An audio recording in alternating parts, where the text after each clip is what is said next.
a steaming August night at Fenway, the Red Sox can sweep the season series from Miami. It may not have been pretty last night, but the Red Sox grabbed game one and turned to David Price to make it 2 in a row. Hi, everybody.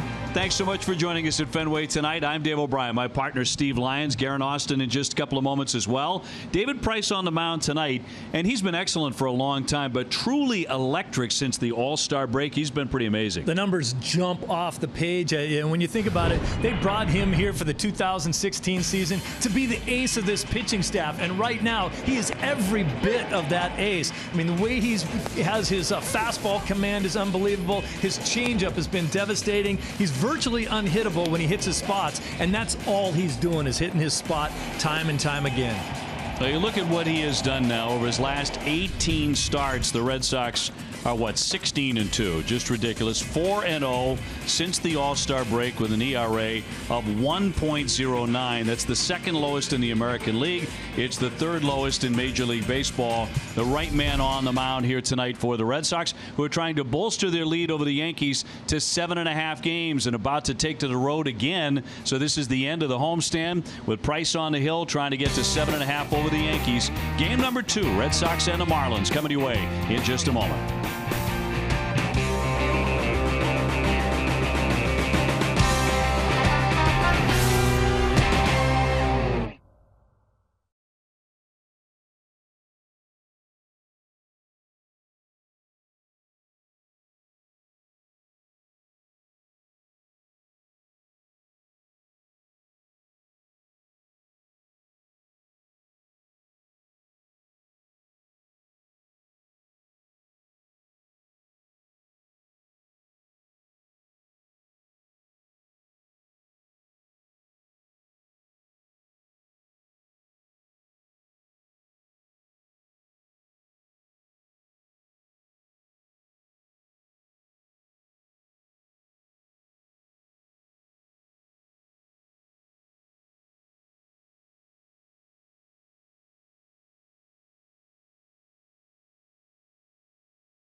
Toyota's official website for deals. BuyAToyota.com. Dunkin' Donuts. America runs on Dunkin'. Amica Insurance. Auto, home, and life insurance that always puts you first. Kenyon Grill. Shop the Labor Day sale for an additional 10% off City Grills with code NESSN. The all-new Subaru Ascent. Love is now bigger than ever this summer. And by Southwest Airlines. Low fares, no hidden fees. That's transparency. Hot summer night, late summer, 94 degrees inside the ballpark as the Red Sox take to the field, looking to make it 2 consecutive wins and actually attempting to sweep the season series against the Marlins, which the Red Sox have never done in their history. Here's a look at the Marlin lineup that Price will take on tonight. Rafael Ortega will lead it off in right field. Brian Anderson at third. JT Realmuto is the catcher and batting out of the 3 spot. Starlin Castro, the cleanup man, at second. Derek Dietrich, the DH, with Austin Dean in left. Miguel Rojas at first base. JT Riddle, who committed that error last night, at shortstop batting 8th. And Isaac Galloway is in center. And the number 9 hitter against the Red Sox starter, presented by New England Audi Dealers, David Price, who has not lost since the 1st of July. He is 14-6. His stuff has been amazing. Look at the defense setting up behind him. It looks familiar. Nunez at third. Xander Bogaerts plays shorts tonight. Kinsler at second. Steve Pearce over at first base, and in the outfield, Benintendi, Bradley Jr., and Betts from left to right. Sandy Leon is going to be catching one of the hottest pitchers in baseball right now, David Price. The umps are brought to you by Toyota's website for deals, buyatoyota.com. Scott Barry behind the plate, Carlos Torres, Nick Lentz, and Paul Nart on the bases. We're available as telecast mirrored in Spanish by selecting the SAP button on your TV remote. SAP presented by Toyota.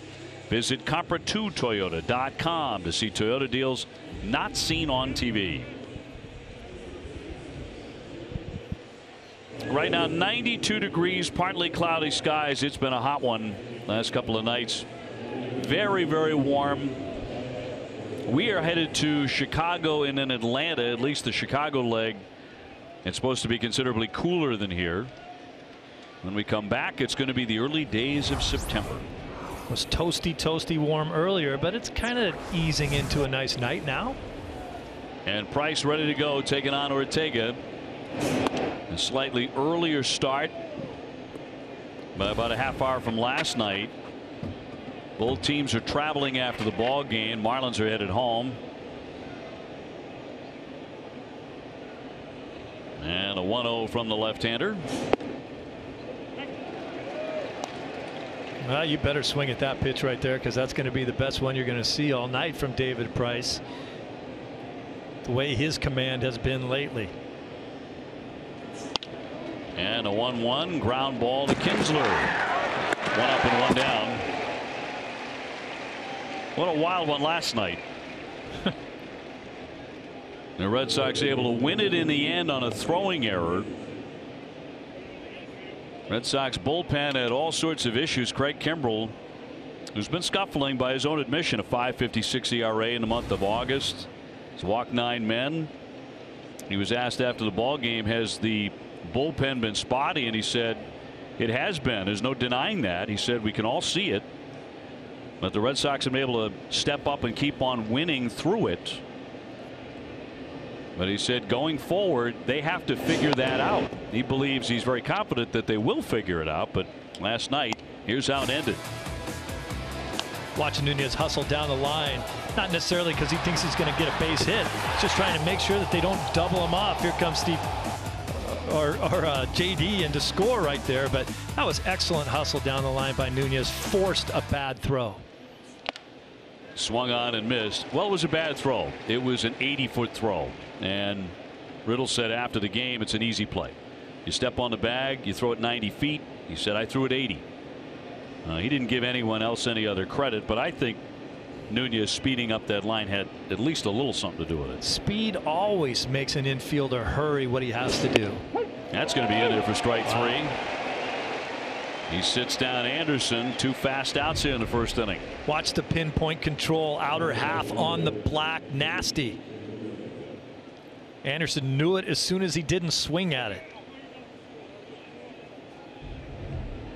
Price has not allowed more than 2 runs in any of his last 6 starts. And the other thing about how Price is performing is he's not walking anybody, so he's not giving you any chance to build a big inning. Because he just throws strike after strike after strike right now, and so many of the pitches that these hitters are seeing aren't good pitches to swing at. They're strikes, but they're pitcher strikes. You don't want to swing at any of the pitches that they've seen so far tonight.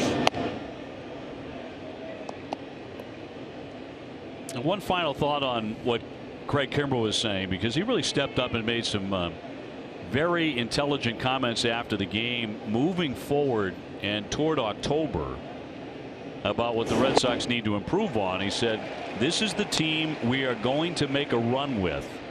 He said, I had a very good feeling that we're going to figure it out. But that bullpen is right now the primary area of concern. They are struggling a little bit right now, but it happens to every team. We talked about it offensively too. Line shot. Bogarts can't quite get to that, and that'll be a base hit for Real Muto. He's on with 2 down. We've watched this team struggle offensively over the last 2 weeks or so. Same thing coinciding with the pitching staff not pitching as effectively as they had. Happens. Caught a little bit more of the plate with it.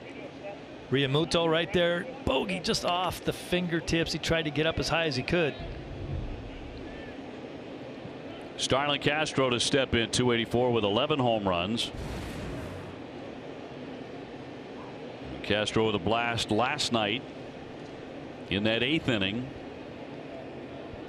as they went back to back off of Matt Barnes, and that was a shocker. Red Sox had what appeared to be a comfortable 4-1 lead, and that evaporated very quickly with the home runs. Jackie Bradley talked about it later. He said, you know, it's not an ugly win to me. Any win's a beautiful win. You remember Alex Cora earlier in the season said winning Major League Baseball games is really difficult to do. It doesn't matter how it gets done. That's right. You don't get style points. No. This team has been getting tons of style points all season long. They didn't need them last night. Popped them up to right field. Mookie Betts right there, and will make the catch to retire the side. Red Sox coming up. No score here in the 1st inning.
Here's the Sox lineup tonight, brought to you by Toyota's official website for deals, buyatoyota.com.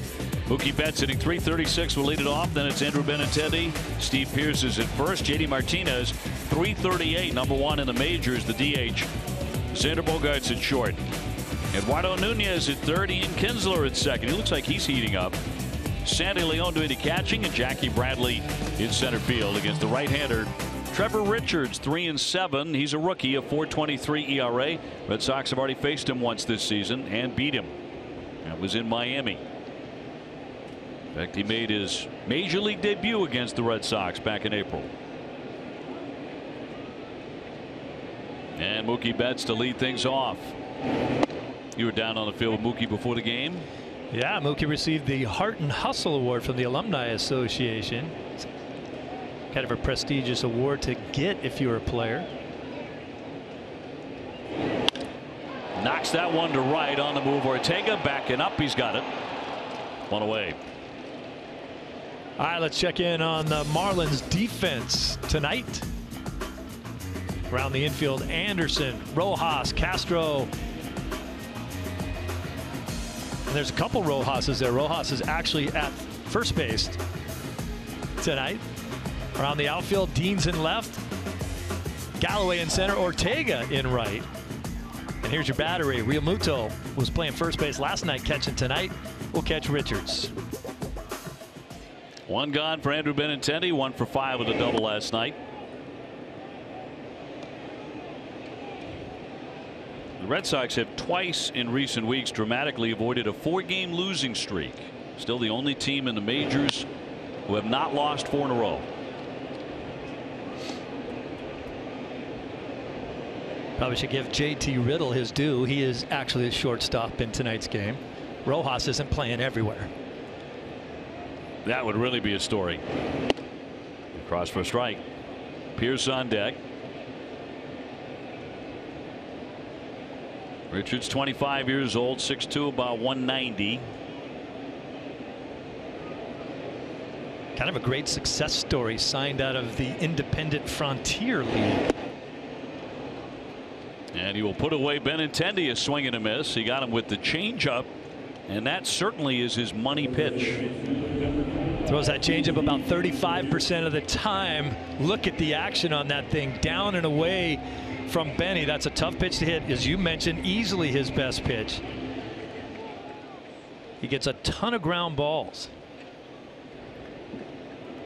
2 away for Steve Pearce, who is at first base tonight. 289, 10 home runs.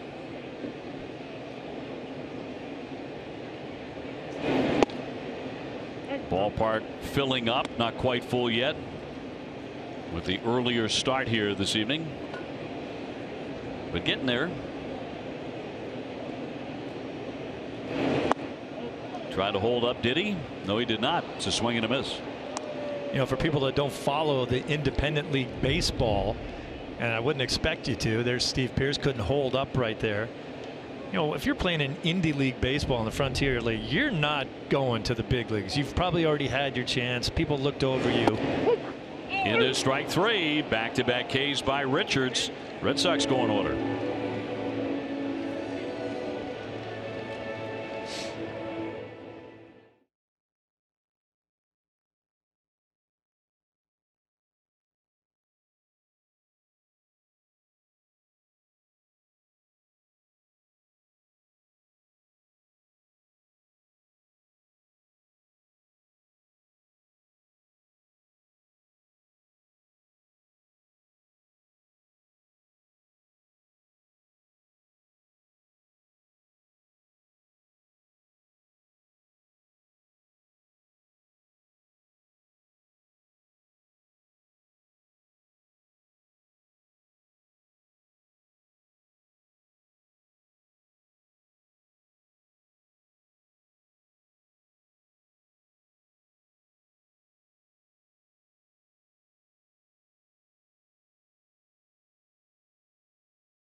Top 2 here at Fenway. No score after 1. Dietrich leading off against David Price.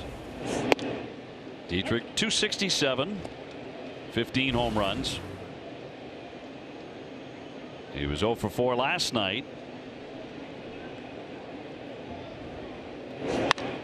High fly ball that's deep down the line. He pulled that one way into the corner and gone. Home run for Derek Dietrich, number 16. And that puts the Marlins in front quickly, 1-0 here in the second inning. No doubter.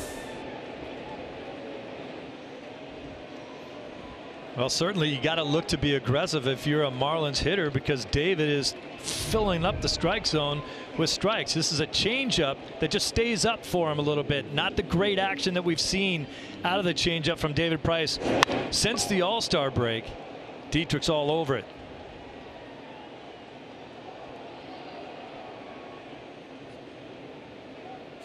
Well, what's with the Marlins hitting home runs? That's not their game, but they've hit 4 of them already. First 2 games of the series. Austin Dean, 220 with 2 home runs.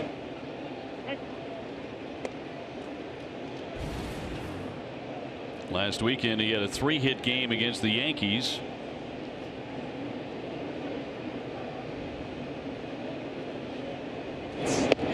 And that'll find a mark on the inner corner for a strike. You see where the Cleveland Indians have placed relief pitcher Andrew Miller on the DL with left shoulder impingement. Shoulders aren't good. His 3rd trip this year to the DL. Previously sidelined with a hamstring issue and inflammation in the right knee. He's 2-3 with a 3.38 ERA. Nobody's worried about the division. They have that locked down, but it's beyond that. That one really disappeared. Swing and a miss. He got him. He struck him out. 2nd K in the book for Price. Well, he's not afraid to go back to that pitch.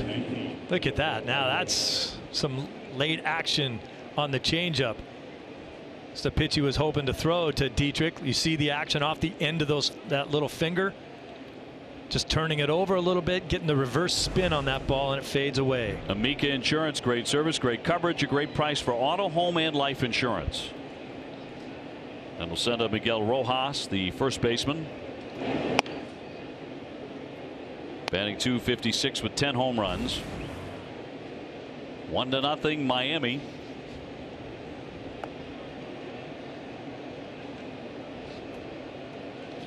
It's been a while since Price started a game against the Marlins. You have to go back to 2014 when he was a member of the Tampa Bay Rays.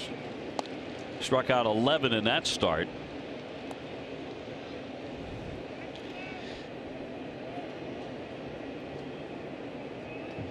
Tonight bidding for his 15th win.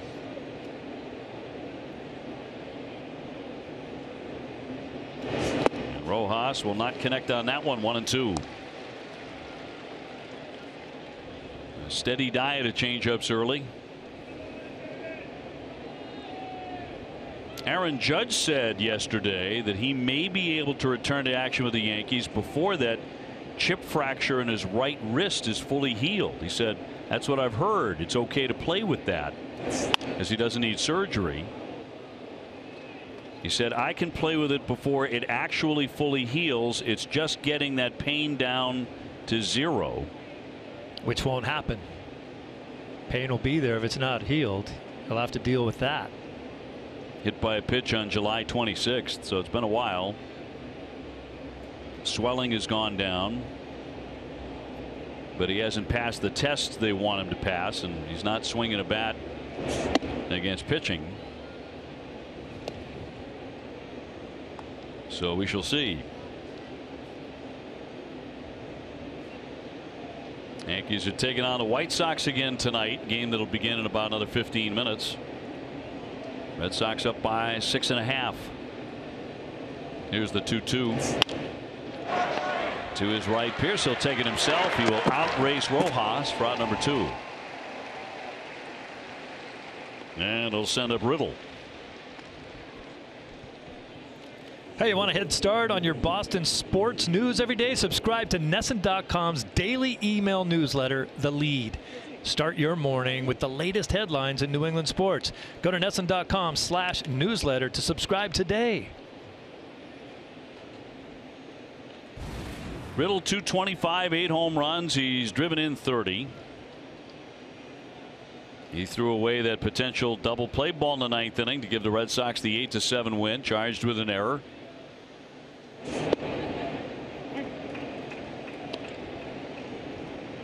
Now, Freddie Gonzalez is the third base coach here. Of course, he used to manage the Marlins, also used to manage the Braves. I had a nice conversation with him today about his outfielders that are all younger kids.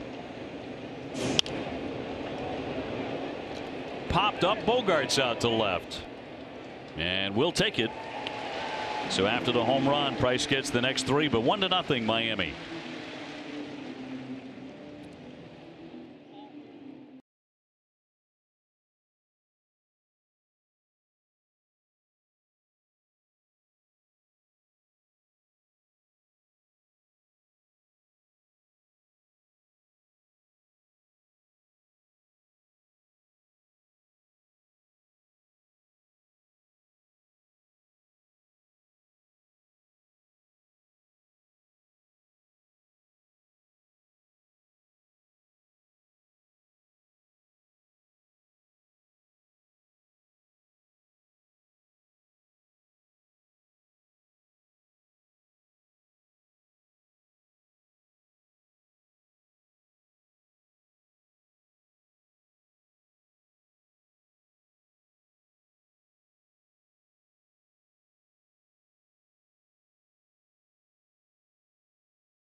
Auto Service. We're always here to get you there. JD against Miami in his career, .327 with 3 home runs. He's driven in 9.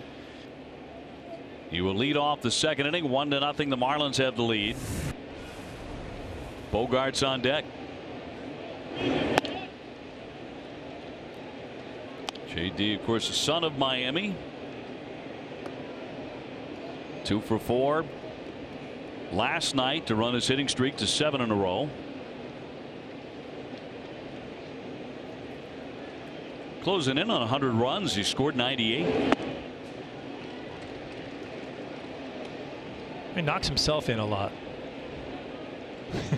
Certainly does. How about this? Some Tiger fans. A couple of former Tigers in the Red Sox lineup. Good seats too. A strike.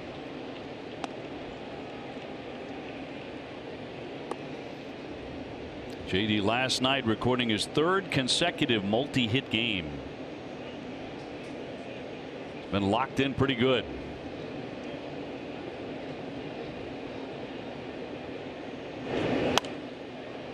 Two and 2.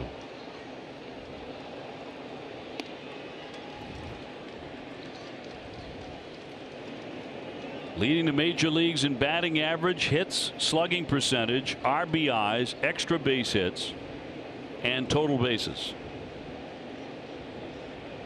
And the list goes on.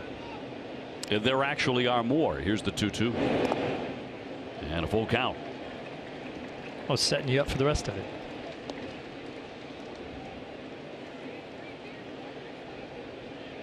It's easier to list the things he doesn't lead in, really. Kinda. It is, just is. And in most of that, he's like second or third. Payoff pitch. And he got him. Struck him out.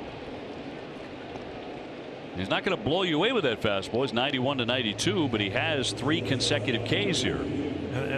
They talk about his command, and that's it right there. Hey, Red Sox season ticket plans for the 2019 season are now on sale. New plans will include access to potential 2018 postseason games. For more information, go to redsox.com/season tickets. One away, Xander Bogaerts checks in at 285, 19 homers, 85 driven in.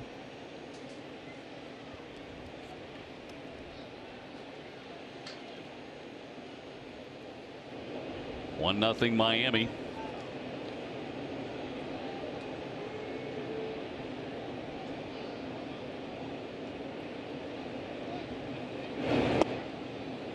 Astros won today. They stunned Oakland on a walk-off home run. Houston's lead in the West had been cut to a game and a half by Oakland going into that, so now back to 2.5. They appeal, no swing. Just to finish that story about the outfielders here for the Marlins, they're all young players, a couple rookies out there, and they've all said that the balls feel different to them at the major league level. They feel slippery, and we've heard that before from pitchers and other players. They were all in the minor leagues where the seams are a little higher. That was a wicked line drive, but caught by Castro. It's hit right to him. 2 down. So Freddie was telling him you got to figure that out. You got to maybe get a little pine tar on your hands, or maybe have a little in your glove to make sure that you can get a tacky feeling when you come up throwing the ball. We saw Austin here in left field just kind of airmail a throw yesterday because he couldn't get a grip on it, and he just kind of looped it in there. Austin Dean threw that one throw to home, and it was high because he couldn't get a grip. But you got to get a little tackiness, a different feel of baseball at the major league level. Eduardo Nunez eyeing a strike. He's hitting .262, 8 home runs.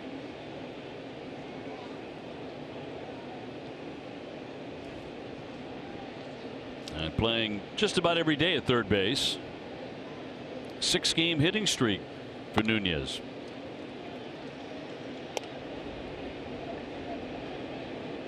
And 2 hits last night, including that home run, which just got over the shelf up there above the green monster. He rips that one, but foul. Back to the home run cut. He did hit this one hard too. He just buggy whipped it out there. Ooh. just squeaked over the top. Those two little kids out there, they knew it was gone before anyone else. Thank you very much. In fact, Eduardo had darted back to first base after rounding. He wasn't sure. I think that was a smart play, too, because you don't want to get hung out to dry out there thinking that you did hit a home run if they say you didn't.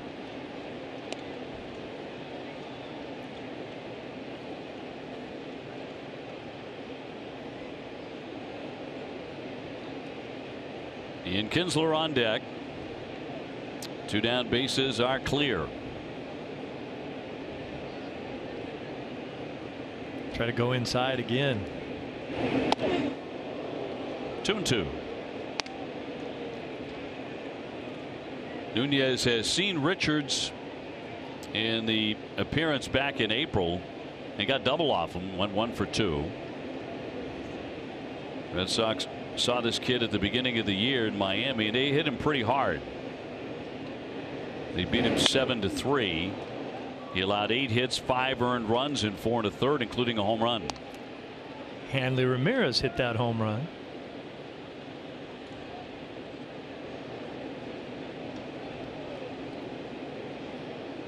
Hanley had some great years with Miami when they were the Florida Marlins.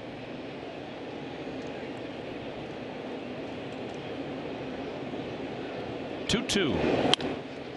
Hammered and a foul ball off the line. Ooh.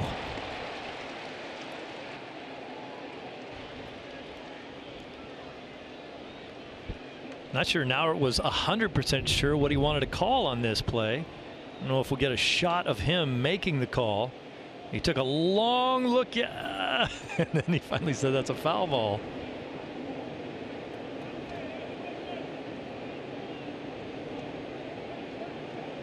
Awfully close. He's a good umpire.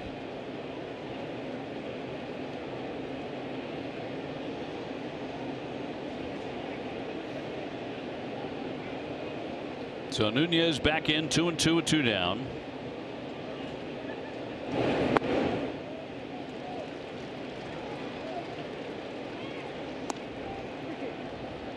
Wouldn't be surprised to see a changeup right here. It is his best pitch. He'll throw it any time. He's got a 3-2 count here.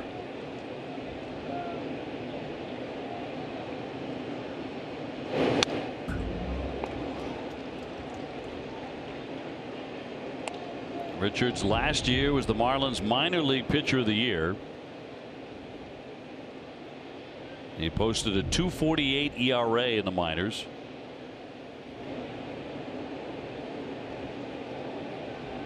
And that got him the big promotion, 3-2. Very pesky here by Nunez. 10 pitches. That's amazing too. We started to talk about that a little bit. You don't get signed out of those independent leagues, you know. And this guy has done a nice job for them. How did he fall through the cracks in the first place?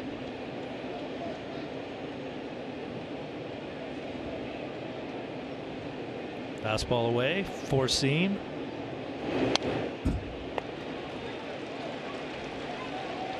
Well, it'll take at least 12 pitches to get him, or for Eduardo to get Richards.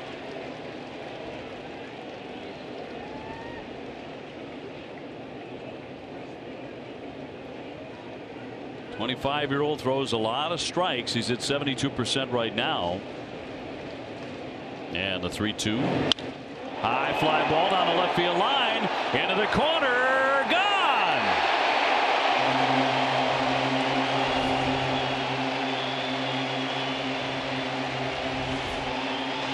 On the 12th pitch of the at-bat, Eduardo Nunez, for the second night in a row, jacks one out of here, and that ties the ball game. Well, it's a little foreshadowing by the guys down in the truck showing Alex Cora before that pitch. Remember, Cora had an 18 pitch at bat before he drilled a home run. And then there goes Nooney again on back-to-back nights. What an at bat. He just fouled off every tough pitch he could see until he got one he really liked.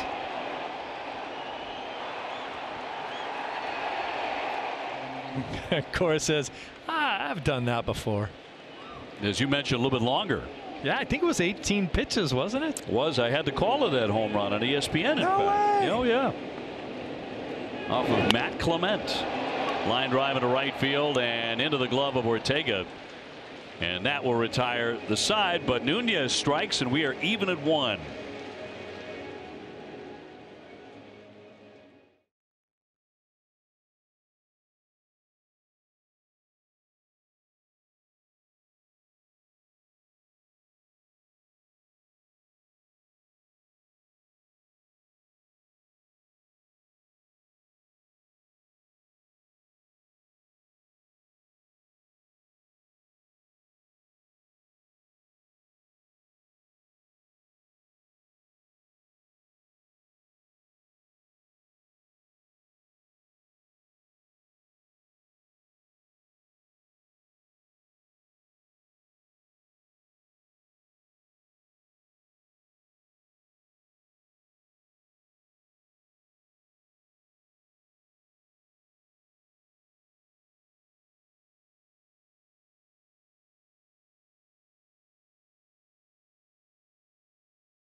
Hospital for every Red Sox homer through the end of the month. Use your Speedy Rewards card when you purchase 3 cooler beverages and receive 1,000 bonus points. Well, Eduardo Nunez launching one of the monster seats. This one tied up 1-1. So each side with a solo home run.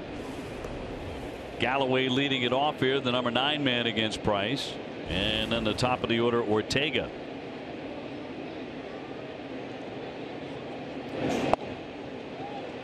We came on the air talking about Eduardo Nunez tonight and how he looks like the guy the Red Sox got from the Giants last year when he hit the ground running with the Red Sox and was tearing the cover off the ball. Came in here, did nothing but hit, played excellent defense, and hit with some power. Back-to-back nights with a home run. He would play in 38 games with the Red Sox after the trade. He hit 8 homers, drove in 27, and he batted .321. That's in there for strike 3. He froze him. 1 man away. Time to comforts of home, brought to you by Bernie and Phil's. Red Sox Major League ranks at home. They're first in the majors in wins, average, extra base hits, and OPS.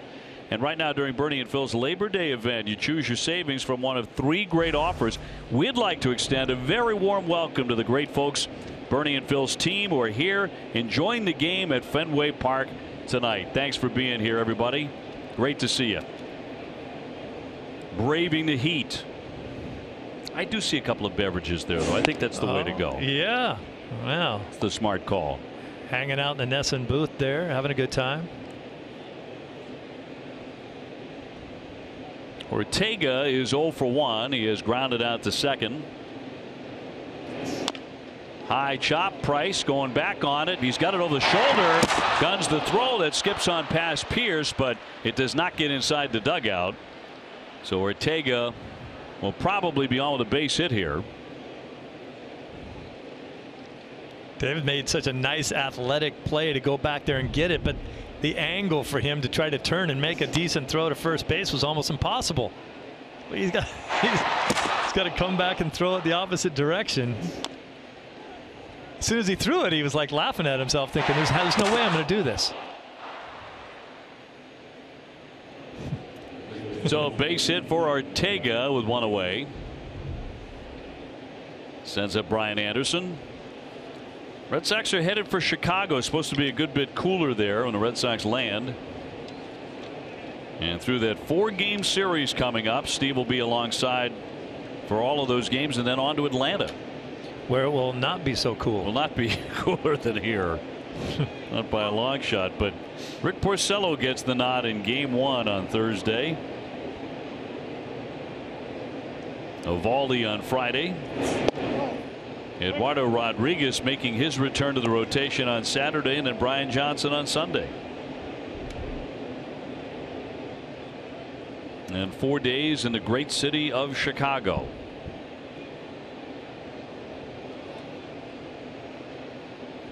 Rodon, very, very tough customer there in game 3. This is really the bright part of this Marlins offense right here with Anderson, Realmuto. Anderson is playing third base, but he's an excellent right fielder, they say. Pretty versatile player. And then Realmuto is probably their best athlete. So this is the toughest part that Price will see. Anderson, a good night last night. He was 2 for 4, drew a walk. Hot shot, knocked down by Pierce. He'll gun down to second. Did he hang on to the bag? He did. Xander Bogaerts got the out there at second base. Wow. Extending a long leg there, got the foot on it. Steve Pearce made the right play here to go cut down that first out at second base. Just maybe hurried the throw a little bit.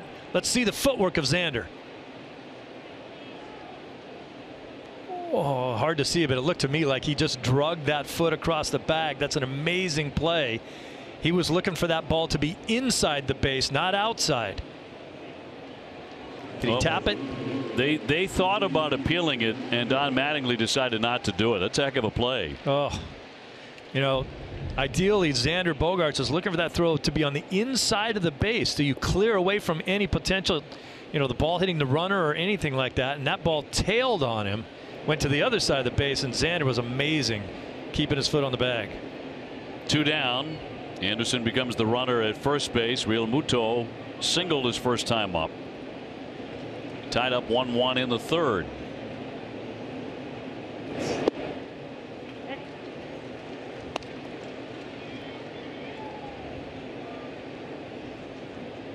David Price with a 7-game home winning streak. During that time here at Fenway, his ERA is 2.19. He's got 2 down. That one shot to the alley. That's trouble. On the grass, that's going to get to the track up against the wall. That's going to bring in a run potentially.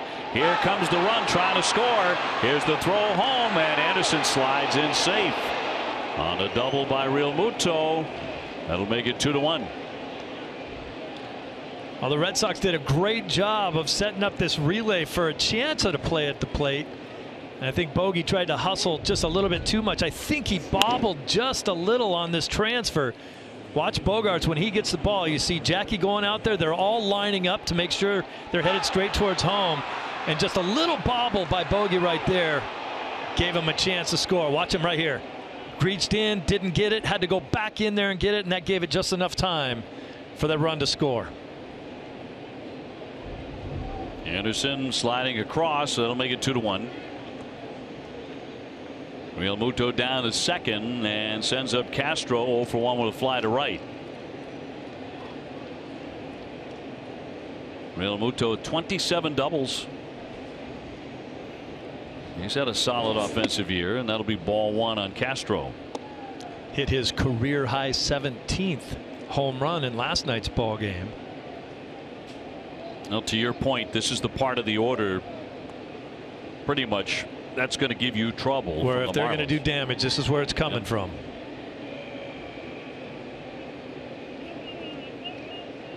And Price with a 1-0. He drops it in. Castro, one of the few guys in their lineup because they have so many kids, so many youngsters, who has some experience against Price. 8 for 20 off him coming into play tonight, which is 400. So the lefty has to be very careful here. Castro's been tough against the Red Sox too. He hits over 330 against this club.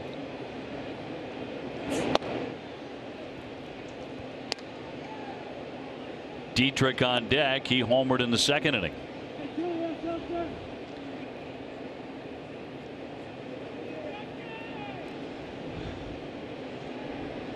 Red Sox and the Marlins concluding their 4-game season series tonight. Red Sox have won the first 3. They've never swept the Marlins in a season series. That one headed toward the alley. That's dropping. Mookie Betts can't get to it. Another run is in. On the base hit, Real Muto scores to make it 3-1. Castro striking again.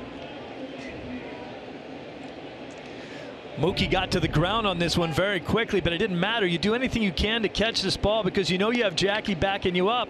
And as soon as the ball hits the ground, a run's going to score. He's off at the crack of the bat. You're not throwing anyone out at the plate if this ball hits the ground. So give it your best effort, and that's what Mookie tried to do.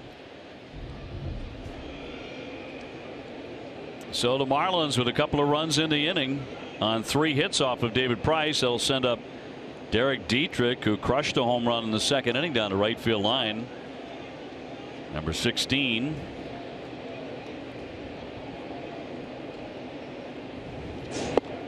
And now Price just trying to get out of the third here without any more damage.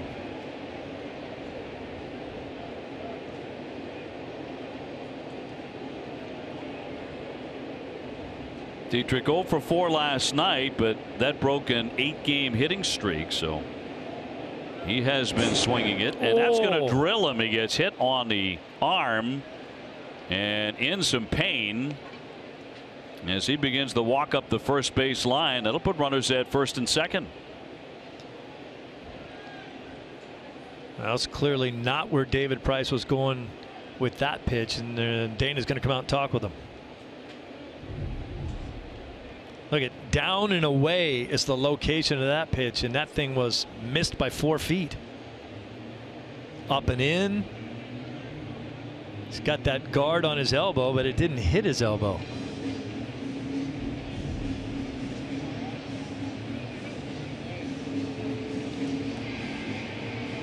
So rocky third inning. Although it began with a strikeout of the number 9 hitter. I've seen 3 hits and a hit batsman since then. Yeah, Dave, you know, the only fault I really see with David Price right now is he's throwing too many strikes. He's so predictable right now being around the plate. Might be better off trying to get these guys to chase out of the zone after he gets ahead. He's just kind of pounding the zone, and they're swinging. Brings up Austin Dean, the left fielder. Had his contract brought up middle of the month from AAA. Made his major league debut that night. One of many young Marlins, and he will take one in there for a strike at 89. We asked the question last night. These certain players on certain teams get hit by pitches. That's the 18th time Dietrich's been hit by a pitch, and 90th of his career. Castro at second, Dietrich on at first with 2 gone.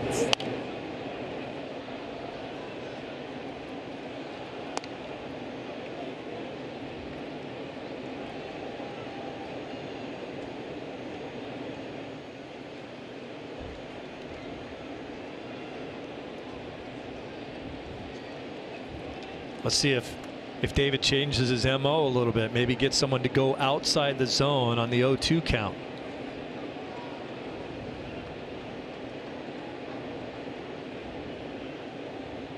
He has 3 Ks in the book so far tonight. Up 2 strikes on Dean, and here it comes. Poke foul. Sox just 3-6 in their last 9 games after going 17-3 in the previous 20. I would say as you watch that last pitch on an 0-2 pitch, I would say that was too good of a pitch to hit 0-2. He's at 78%, almost 80% on strikes so far. Sometimes that can be too many. Get him to chase. Line shot right off of Price. It caroms to Pierce. Back to the pitcher and got him at first base. What a great reaction by David Price. But that has happened to him 2 or 3 times this season on wicked line drives off his body. Well, he made some recovery to get over there. Amazing. You don't even know where you are after that ball comes at you that quickly and that fast, and to be able to react and get over there and cover the bag. Looking at his arm as he went down the dugout steps. And we'll take the break. 3-1 Miami.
Off of David Price, off the pitching arm or wrist area. I mean, that came back so quickly. I mean, my goodness, it's hard to even see where he got hit. He's looking at his wrist right there. And to me, it looks like there's a little discoloration in his arm right below his palm, but who knows? Well, Alex Spear joining us from the Boston Globe, and this isn't the first time this season we've seen David get nailed by a line drive. We've seen a couple catch him, you know, in the midsection. This one popped up by Sandy Leon. And Dean there for the catch, one away. He's certainly dealt with a couple of injuries this year, and let's not forget also that he had the wrist discomfort that was the carpal tunnel issue earlier in the season that was affecting his ability to manipulate pitches a little bit. So, you know, he has been the most durable of a Red Sox starter outside of Rick Porcello this year, and his health is paramount as the Red Sox are trying to get into September, yes. Trying to get healthy, trying to get Chris Sale back, who's been making strides. It'll be interesting to see exactly what happened there. Now, nobody is warming up in the Red Sox bullpen, and you know, if this was something going to knock him out of the game, somebody would be throwing right now. So that's a promising sign for David Price. This one popped up into left, or at least it means he plans to give it a go to get back out there again. 2 down as the Red Sox are down 3-1, and Mookie Betts coming up. If he went back out to the mound and tried to pitch and then couldn't, Pomeranz would have as many pitches as he wants to come in and throw. So it's not necessary that he gets up to throw right now. Let Price return to the mound and see where he's at, I suppose. That would be the best scenario, to have him back out there pitching. Yeah, I guess my point is that if they knew he was hurt, they'd be warming him up right. Yes, sir. Absolutely. Keep the flow of the game moving. But, you know, that was just one of several instances in which the Marlins have hit balls hard against Price. This isn't quite as sharp as what we've seen from Price in his last few outings, where so few balls were hit with any kind of authority, and he's been keeping hitters so effectively off balance. Mookie Betts 0 for 1. He is lined out to right. Brad Pearson there, the head trainer for the Red Sox, talking with manager Alex Cora, and Dana Levangie just came up the tunnel. Mookie trying to hold up but can't. That's a swing and a miss. That changeup has had the Red Sox pretty well off balance for much of the night to this point, save for the one at bat, for the one swing from Nunez. They're seemingly having a very difficult time picking up that changeup out of the hand of Richards. You've seen some swings and misses, some check swings that have suggested as much. The one guy that rarely gets fooled by a changeup is standing in the box right now. His ability to pick up the ball out of the pitcher's hand is so elite. That's actually one of the things that really attracted the Red Sox to him in the draft back in 2011. That was the first year that the Red Sox in their draft process used what they now call neuro scouting, in which they gave a guy a computer test on essentially an iPad just to see what his hand-eye reaction time was on kind of simulated pitches on a computer screen. And Mookie Betts was off the charts, which suggested to them there might be something interesting about pitch recognition here. You saw Dana Levangie getting on the horn.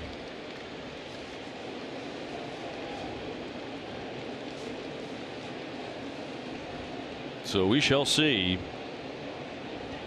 3-2. There's a high drive down the line for the monster. Seat's gone.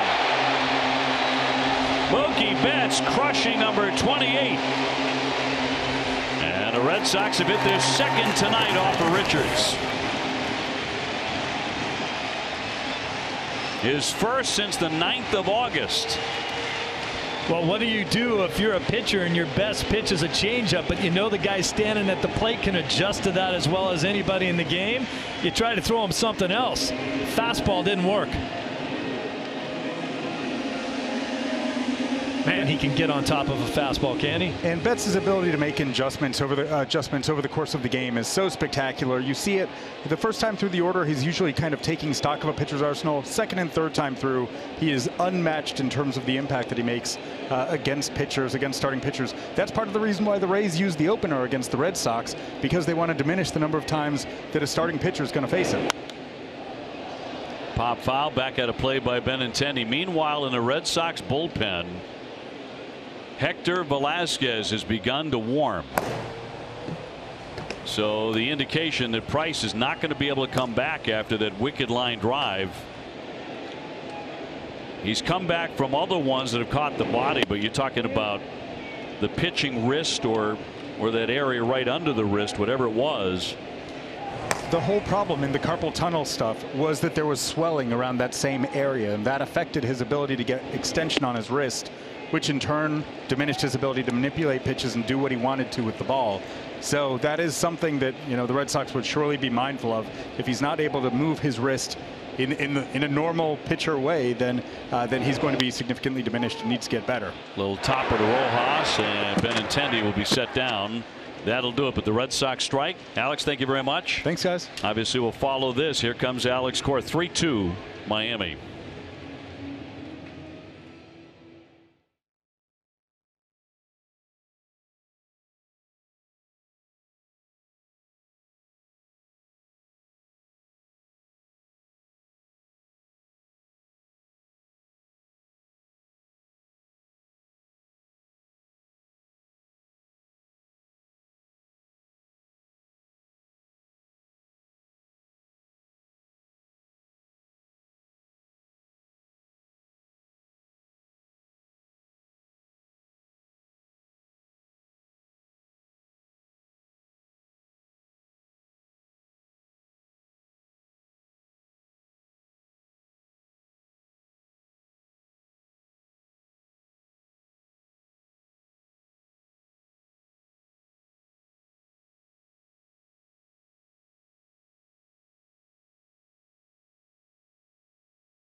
because of a line drive off the body. Got him around the wrist area from what we saw.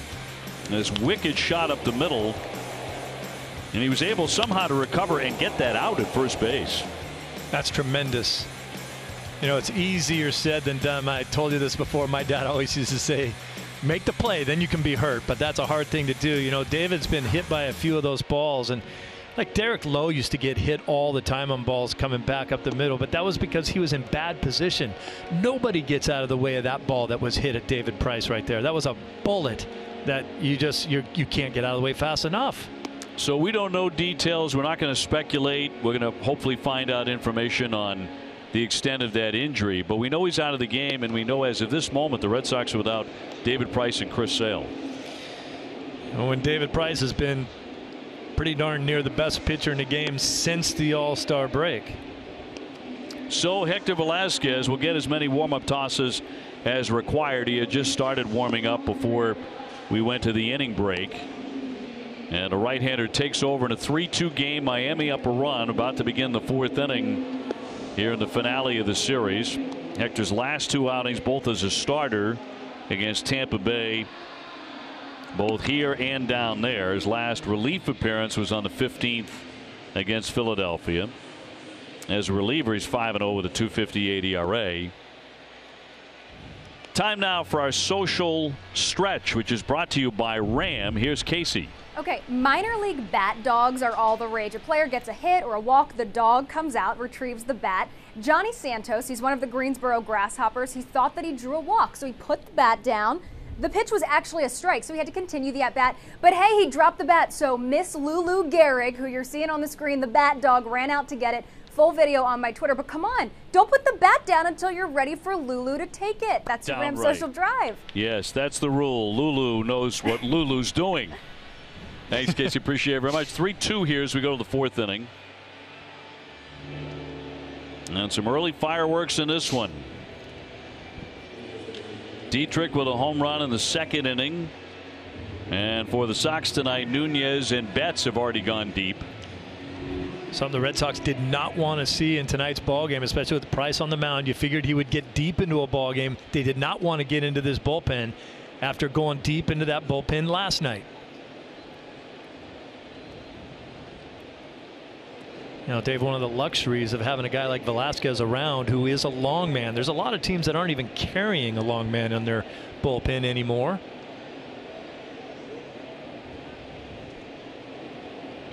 First man up against him will be Miguel Rojas. So for one, he's grounded out to first. Let's get on to Garen. Thanks, Obi. We just got an update from the Red Sox. David Price left the game due to a left wrist contusion. He's going to be evaluated further, and guys, hopefully we'll know more after the game tonight. All right, Garen, thank you very much. He's been pitching great baseball. Hammered to short. Xander Bogaerts on the friendly bounce. One away.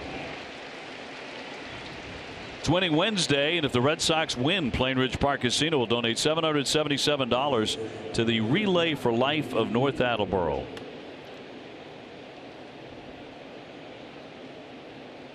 JT Riddle 0 for 1. He's popped to short. Riddle's been hot. 3 homers, 10 RBIs in his last, or 9 RBIs in his last 10 games. You'd like to have that play back last night.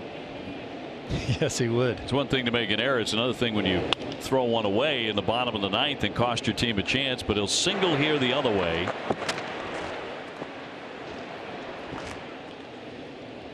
MLB.TV is now available at a lower price for just $49.99. You can watch every out-of-market regular season game live or on demand. Blackout and other restrictions do apply. Visit MLB.TV to take advantage of this special offer. We did see a lot of the bullpen guys for the Red Sox head out to the pen after David Price came out after the end of the inning. They came out to the pen a lot earlier than normal, knowing they may be necessary tonight. It's kind of an indication of how much confidence they have in David Price that they didn't bother showing up in the pen when the game started. They were just going to hang out in the dugout for a few innings. Drew Pomeranz, one of the first guys to get out there. Galloway 0 for 1. He struck out. Runner at first, one away.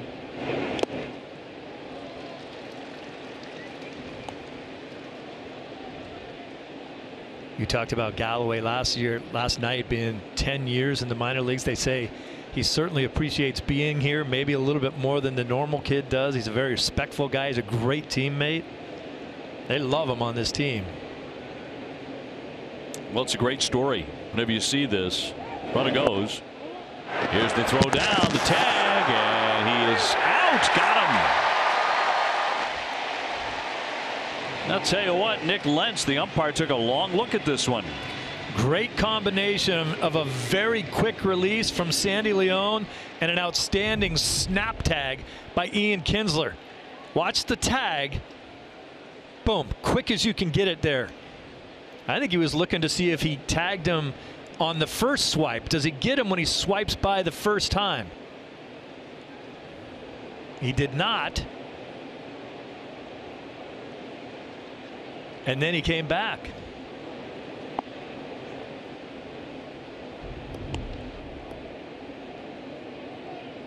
I thought with the first tag he missed him. He did miss him. They didn't challenge at all. In fact, they got the ball back in and started playing very quickly, almost like they didn't have a chance to challenge it.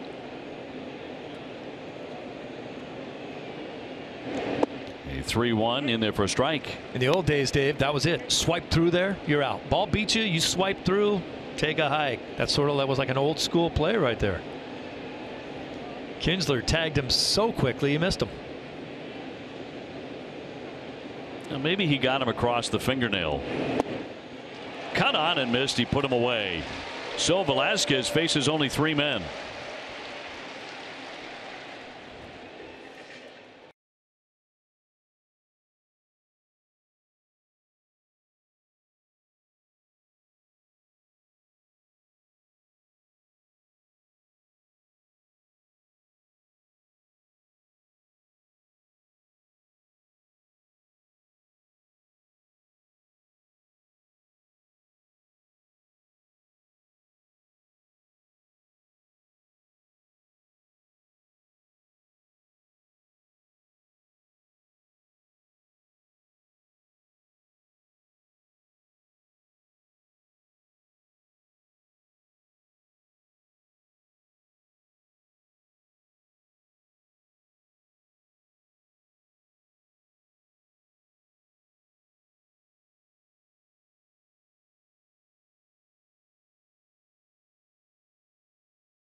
Leaving the ballpark at Beth Israel Deaconess Medical Center First Aid Station at Fenway, located behind Section 12 on the lower concourse. Beth Israel Deaconess Medical Center is the official hospital of the Boston Red Sox.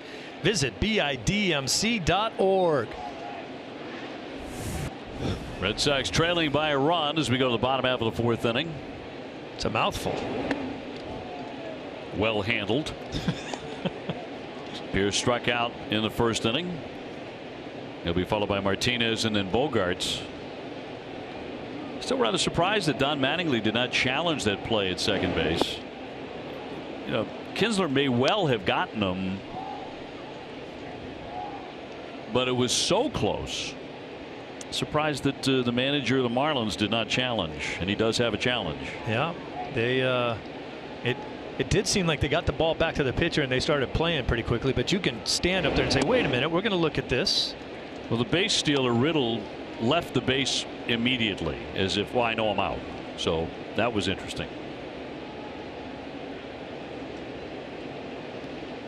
Here comes the 3-1 to Pierce. Every guy down there in the production truck, we had 100 different angles of it, some great views of that play, and it just looked like he swiped through the first time and missed him. Trevor Richards with a 3-2, and that changeup strikes him out. Boy, that really is a fine pitch for him. One man gone. Let's get out of Guerin. OB Steve, last Thursday, Mitch Moreland injured his knee when he collided with the concrete on the camera well.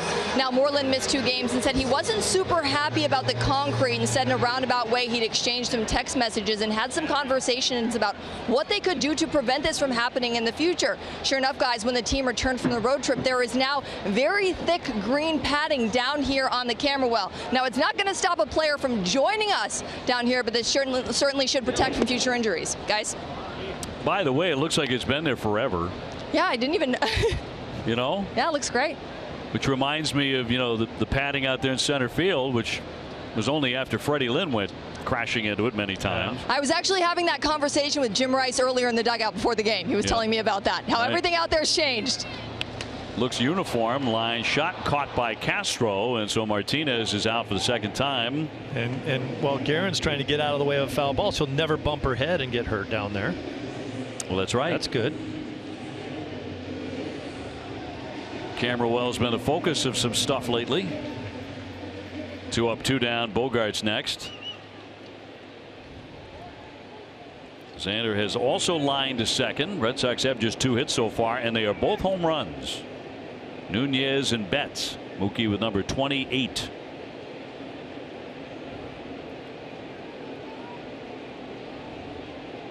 It's not September yet. Xander Bogaerts has 39 doubles. He would become the 3rd Red Sox shortstop in the last 50 years to hit 40 doubles with 1 more, joining John Valentin and Nomar Garciaparra.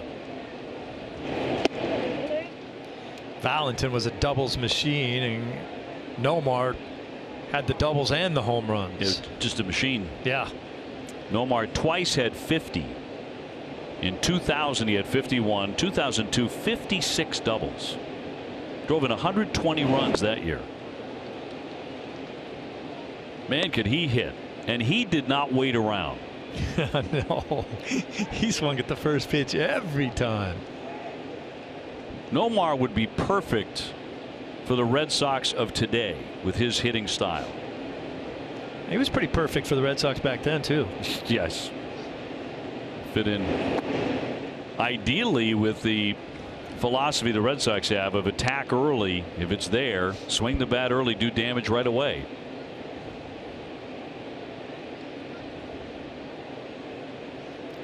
See if he goes back-to-back changeups here on the 2-2 count.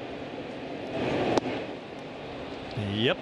And struck him out. Boy, that is a good pitch. He gets the Red Sox 1-2-3.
Honoring the 13 champions. Game number 134. Red Sox beat Baltimore 4-3.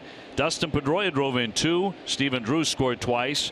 Koji picked up his 14th save of that season.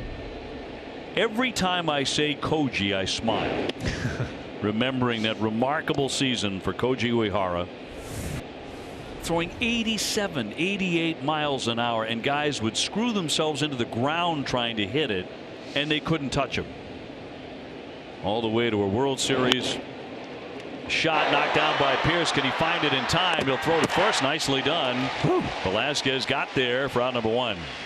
Boy, he didn't back off of that throw to first either, did he? He threw a bullet at Velasquez, and Velasquez took that throw up first like he was a normal first baseman. I got this.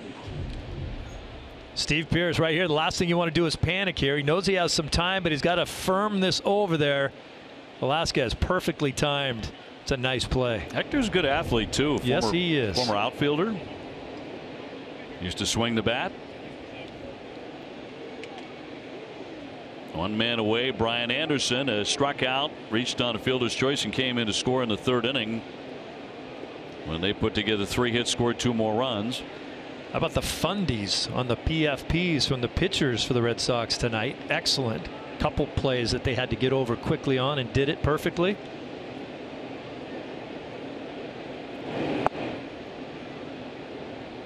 Miami, however, has out-hit the Red Sox to this point 6-2. Just a 1-run game, however. Here in the 5th.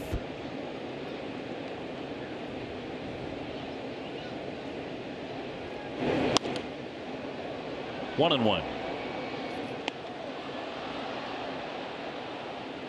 Red Sox own Major League Baseball's highest winning percentage at home. 723 at home, a record of 47-18 at Fenway.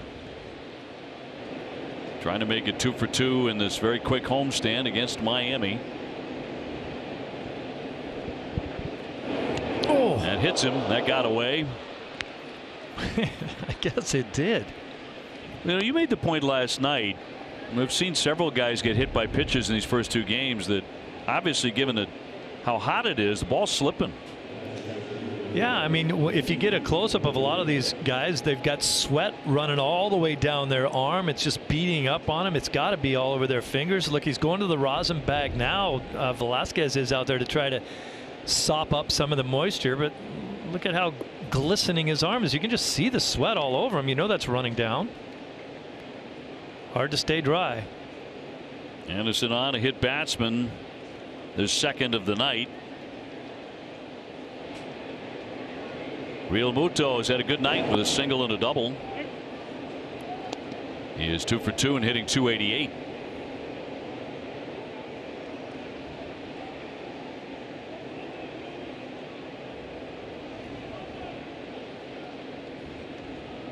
It's obviously been a very tough goal this season for Derek Jeter's Marlins. They're 53-80, but they have several very good young players.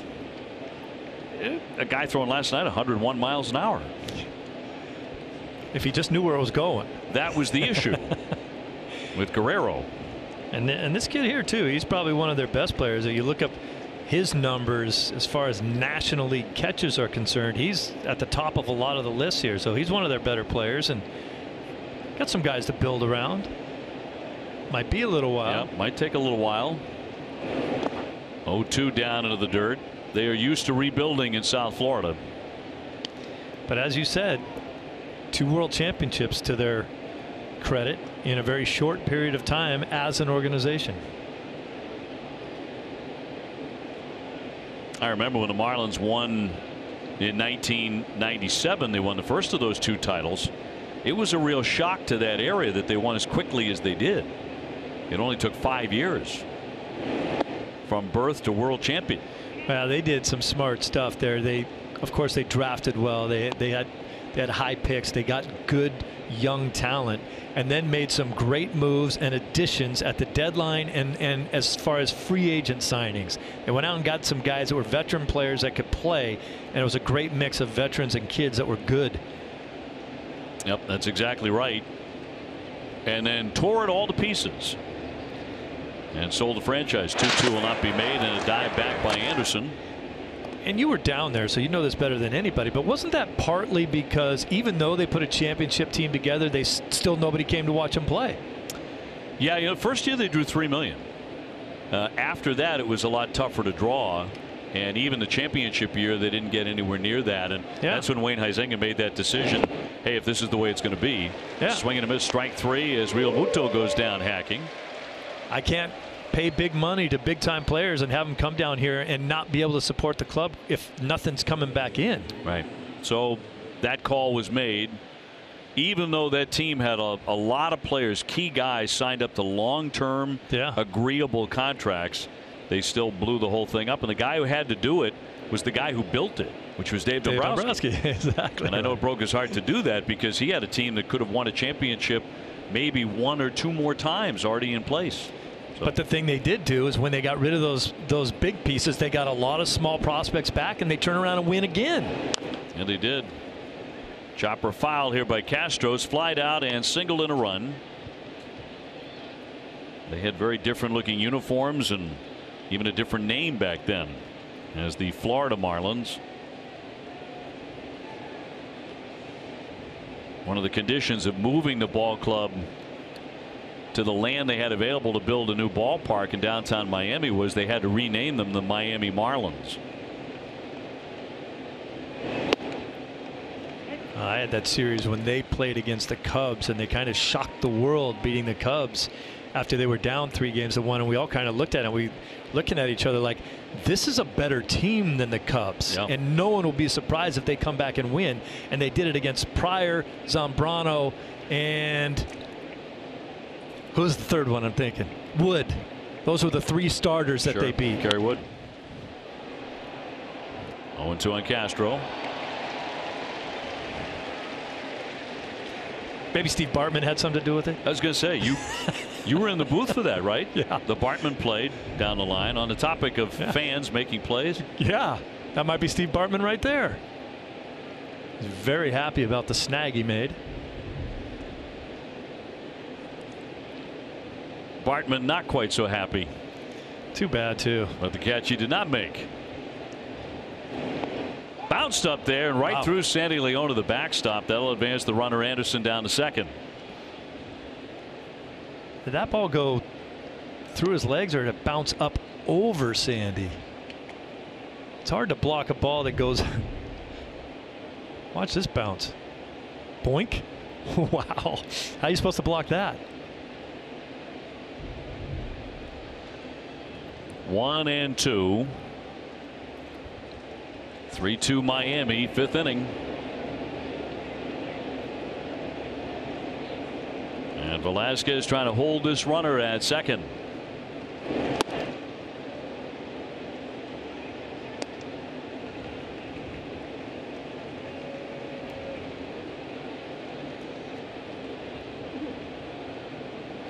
White Sox have a 2-0 lead on the Yankees there in the 3rd inning. It's one thing that Velasquez is not afraid to do, run a pitch in off the plate hard. That allows him to go back away from the hitter. 3-2. Red Sox have lost David Price after 3 innings to a left wrist contusion. And everyone's certainly hoping that's all it is. There are more exams being undertaken.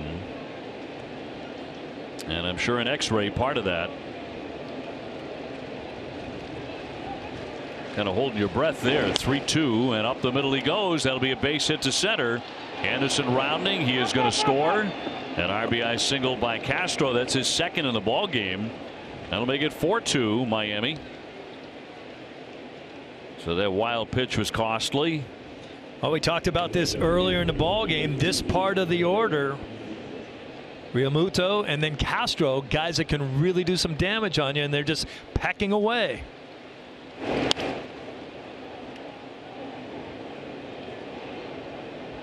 Two outs, no problem scoring. Even JBJ can't throw you out from there. Here's Dietrich, a home run. He was hit by a pitch as well. He gets hit a lot.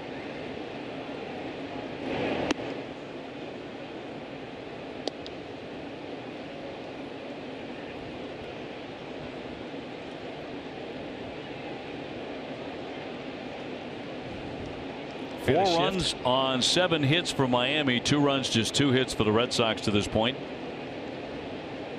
And a 1-0 pitch is fouled in the air, out of play. Red Sox in the bottom of the 5th inning will have due up Nunez, who's homered, Kinsler, and Leon against the so far pretty tough right-hander Trevor Richards. Pomeranz beginning to move around in the pen.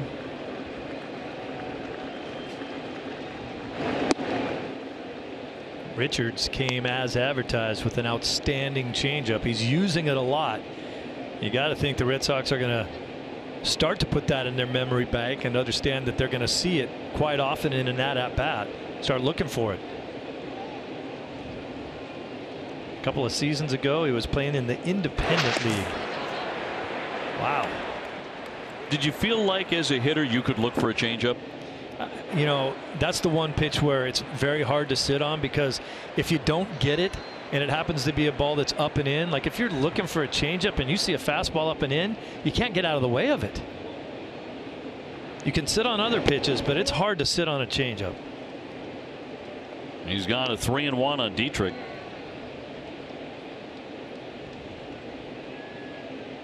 And usually guys that do have a good changeup, look at Pedro Martinez, a guy that has a good changeup's also a guy that is going to bust you hard inside every once in a while, because he doesn't want you to be thinking about that changeup. He went for it on 3-1 and flicked it foul. That was an off-speed pitch. Yeah, great changeup, and you can throw 98. That'll get you to Cooperstown. And it did. There's a split. I'll tell you what, Pedro, every pitch out of his hand looked exactly the same. Oh, that's just deadly. Every one. His changeup, his curveball, his slider, his 98. You couldn't tell what it was coming out of his hand. 3-2 with a runner going, fouled away. People talk so much about changing the eye angles, and usually when you're talking about that, you're talking about height of pitches. If I want to change your eye angle, I'm going to go up and then I'm going to go back down. But Pedro was one of those guys where he didn't change anyone's eye angle because he did this every time. Go ahead, watch it. This is where it's coming from. There's my curveball, there's my fastball. The only thing that's different, my curveball's like this, fastball's like this. You're not seeing that when he's throwing it. High pop up into short right center, coming on Jackie Bradley, and under to make the play. Another run in, though. It's now 4-2 Miami. Time now to check in with Garen Austin. She's with a special guest. It is 99 night. It is clear that community involvement is very important to you guys at the 99. Why is it so important? Well, we're a restaurant group that was founded right here in Boston. All of our restaurants are located in communities throughout New England and upstate New York. And I'm really proud of our teams to do everything that they can to be such an important part of the communities where we do business. And Charlie, what are some examples of the community involvement that you guys participate in? Sure. 3 good ones tonight. Pine Street Inn, longtime supporter of them right here in Boston. We presented them with a check tonight for $115,000. 20-year relationship with the local Boys and Girls Clubs around our restaurants. $492,000 check for them tonight. And then Dana-Farber Cancer Institute right here in Boston, $700,000 worth of support tonight for them. Wow, but you do more than write the check. What are some of the ways that your teams get involved? We do. For years now, we've had volunteers on the second Monday of every single month at Pine Street Inn feeding the homeless folks in there every time. 13 years ago, Jim Kiley, my friend and regional vice president, ran the Falmouth Road Race for Dana-Farber. That has blossomed into what we call Team Lanzoni. 100 of us personally fundraising for Dana-Farber through that event this year. And then the Boys and Girls Clubs, countless hours that we donate there. And you know, speaking of the Boys and Girls Clubs too, we have 99 Boys and Girls Clubs kids here tonight at Fenway Park. Many of them their first time. So really great opportunity, and just a great opportunity for us to publicly say thank you so much to all of our generous guests, business partners, and our hardworking team members who make this happen out there. And I'm so honored to say we raised and presented $1.3 million in checks tonight. Oh, wow, that's incredible. Thank you for joining us. Thank you, Garen. Appreciate it. All right, OB, we'll go ahead and send it back to you. Thanks, Garen. Very impressive. $1.3 million in checks. Bottom half of the 5th, and Miami with the 4-2 lead, trying to split this series, this quick 2-gamer before the Red Sox head out to Chicago tonight. At the moment, they're trying to do a little bit more with Trevor Richards. 2 home runs by the Sox. Nunez has 1 in the 2nd, and Mookie Betts the other in the 3rd. That's been it. Literally it. Even though we're headed to the back half of the order, this is when the Red Sox, when they struggle with a pitcher, generally introduce themselves. 5th, 6th inning.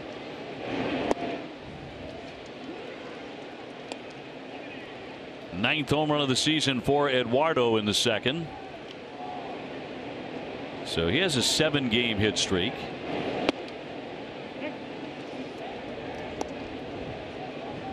Wasn't thrilled with that call. And let Scott Barry know.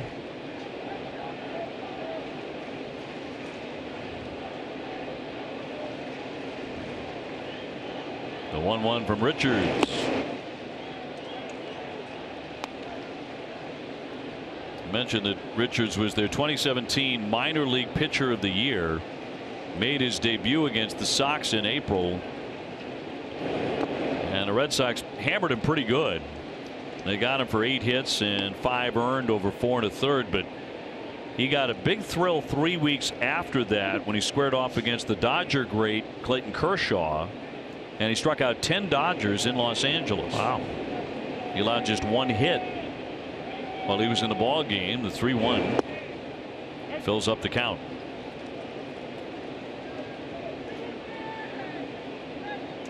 Kinsler on deck. On a very warm night at the ballpark. Here's the 3-2 toward the shortstop. Riddle's got it. 1 away.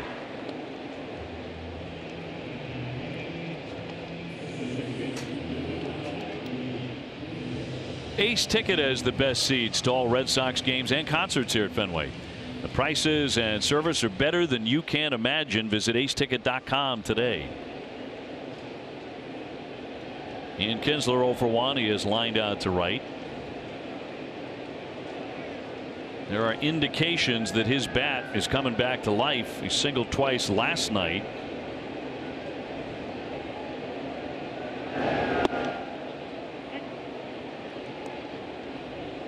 He has always hit Miami well. 362 lifetime.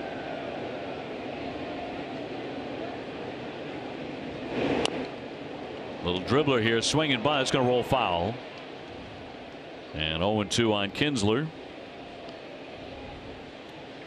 On an all-new Bruins Summer Face-Off Live. See part 2 of Billy Jaffe's conversation with Ryan Donato, plus more from the Bruins Summer Fan Fest Tour and highlights from the Battle of Comav. Don't miss Bruins Face-Off Live tomorrow night at 6:30. Brought to you by Toyota's website for deals, buyatoyota.com.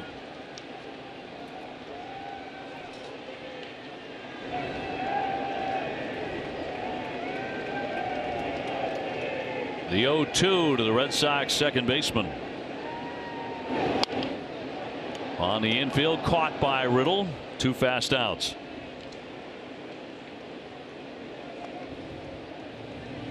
Now Richards has looked very comfortable here tonight. First time ever at Fenway.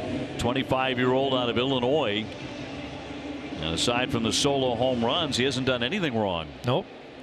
Yeah, that changeup's been perfect for him all night. Kept guys off balance. He only throws 90, but the 90 looks better when you're throwing that changeup so often. There's another one. Sandy Leon 0 for 1. He's flying to left.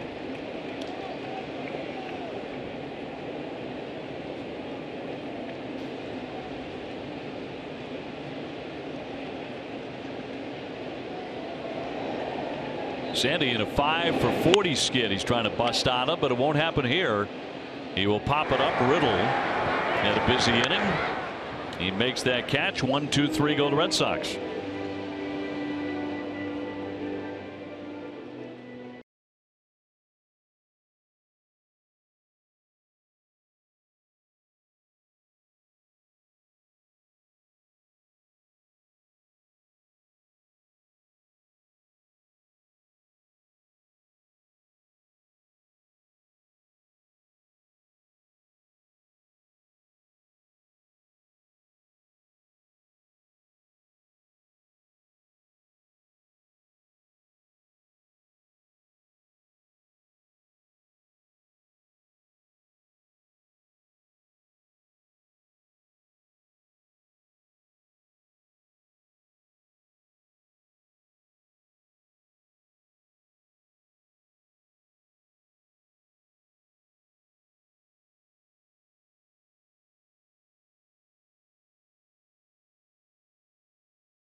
over the next 5 years to extend their commitment to helping people lead tobacco-free lives and move us one step closer toward a tobacco-free generation. Learn more at cvshealth.com/be the first. Moving on to the 6th inning, 4-2 Miami. Velasquez moving into another inning. He'll get Dean, Rojas, and Riddle in 6, 7, and 8. Red Sox pitchers have not had a clean 1, 2, 3 inning yet tonight.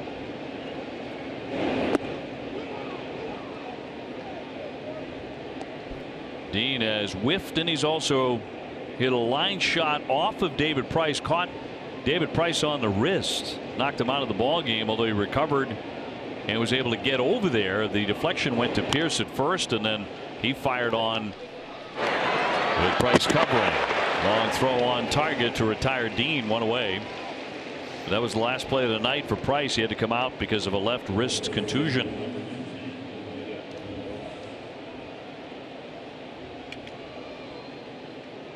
And we'll send up Rojas, who's grounded out twice tonight, once to first and once to short. Red Sox offensively held to 2 hits. Miami has 7. Red Sox were out hit last night, weren't they? Yeah, they were, despite coming back and winning the ball game. I don't think there's any mistake by saying that the Red Sox offense is not clicking on all cylinders and hasn't been for a couple weeks. Look at the defensive alignment there, pinched in on the corners.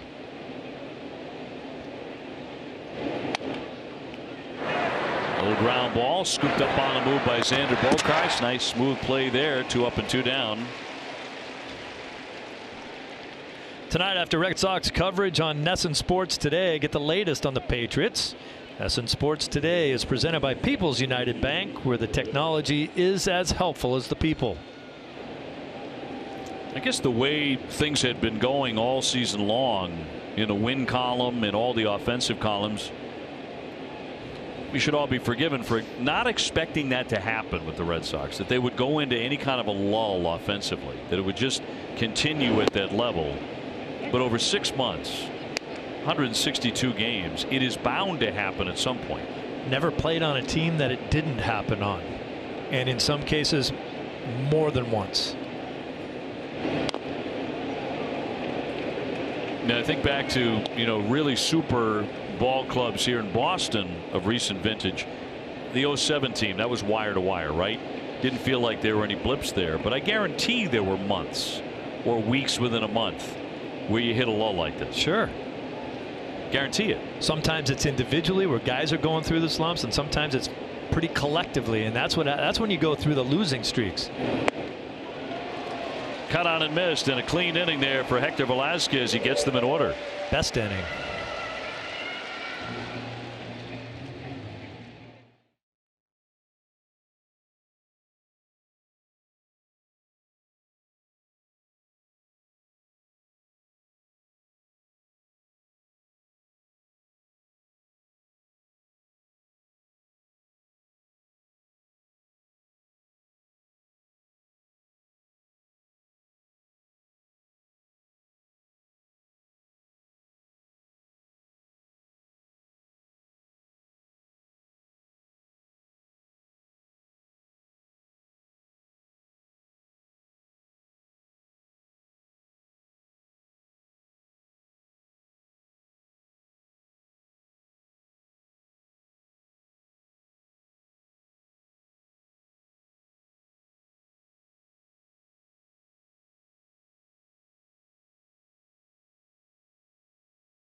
menu, get delicious afternoon snacks for $2 like donut fries, pretzel bites, and Steve's favorite waffle breaded chicken tenders. America runs on Dunk, and price and participation may vary. It is a limited time offer. If you had any of those waffle breaded chicken tenders? Not on me. You don't know what you're missing. I know you're a madman about them. Bottom of the 6th inning. Red Sox trying to string some hits together. They have 2 hits tonight, both solo home runs so far. Jackie Bradley 0 for 1. He's flying out to left. He had the big hit last night. That 2-run single to tie it. And he said of the game, I do not believe in ugly wins. I believe in wins. As long as we continue to win, I don't care how ugly it is. Win and ugly. Who was that? The White Sox, 83 or something like that? They made a whole slogan out of it. Was that the year where they were forced to wear shorts? It was right around that time when they wore the shorts. It was not. The slogan wasn't referring to the bad shorts. It might have, though. Routine ground ball into the shift. And Castro will cut him down 1 away. Top of the order now, Mookie Betts. Mookie last time up crushed a home run. His 28th, so it's gone beyond Mookie for MVP. He started the night 2 points behind JD Martinez in the batting race. So he's got a chance to win the batting crown, the stolen base title, and top the list in runs scored. And that's the one that's most important to him. He's in the top 4 in all of those, very close to the lead in all of those with 29 to play, including tonight. There's Mookie doing a good job of not coming out of the strike zone. Yeah, it had been a while since he hit a home run. Had to go back to August 9th. They do tend to come for him in bunches. Now he has the count 3-0. And by bunches you mean like the entire first half of the season? Felt that way.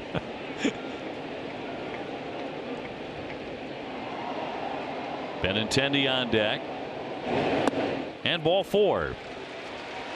First one issued tonight by Richards. Time for Built for Baseball, presented by T-Mobile. Now check out that home run. It was a high fastball, and because he only throws 90 miles an hour, Mookie has no problem getting on top of that and just tomahawking it out of the ballpark. Remember, Mookie was on base 4 times in yesterday's game. He walked 3 times, and now, of course, with the home run and now another walk, he's on base. So that tells me he's not going out of the zone to swing at bad pitches. He's just spitting on them and taking his walks.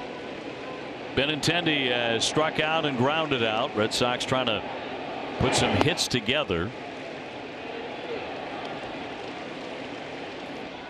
And you're right, Mookie for the 15th time this season was on base 4 times in a game, tied with Mike Trout for the major league lead.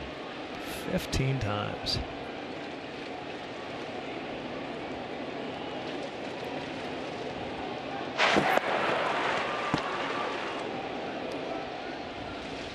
According to Fangraphs, Mookie Betts leads the majors in the category of WAR, wins above replacement.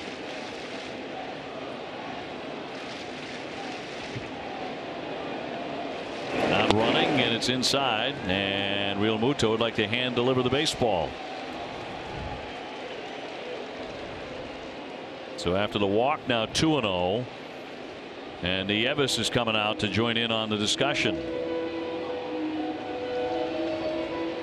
Yeah, you're going to have to be careful. This part of the lineup, as we talked about, you get into that 5th and 6th inning when you're facing the Red Sox and you flip the lineup over to the top. Mookie gets the walk. Benny's ahead in the count right now. Dangerous things can happen. Fenway was about 2/3 filled up when the ball game started because of the earlier start time at 6:35, but it has packed in. Yeah, maybe in other parts of the country, if it's 100 degrees with some serious humidity, people say, I'm going to stay home tonight. Not in Boston. Let's go see a game. Well, they're going to get the right-hander Rosinski going in their bullpen. That's a smart move to get him up quick because he just balked, didn't he? Or is it timeout? That was timeout. Mookie called timeout. Yeah, he's just walked a man and gone to 2-0 on Benintendi. And if your best pitch is a changeup, then when that starts to go on you a little bit, it becomes a pitch that's not as enticing to swing at.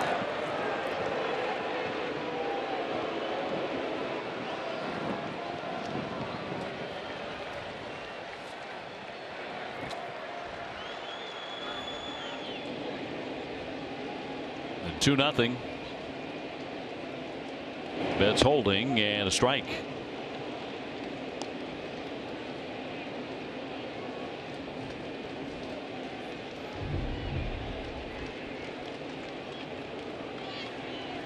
Well, Benny didn't think that was a strike. Not a good enough pitch on a 2-0 count.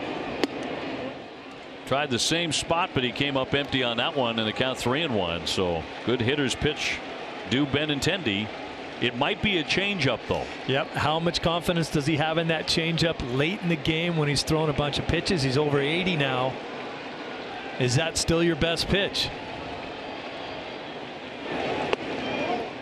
And he will miss in, and that was a four-seamer. So he's walked back-to-back men. Time now for a game break, brought to you by Jordan's, the furniture store of the Boston Red Sox. Here's TC.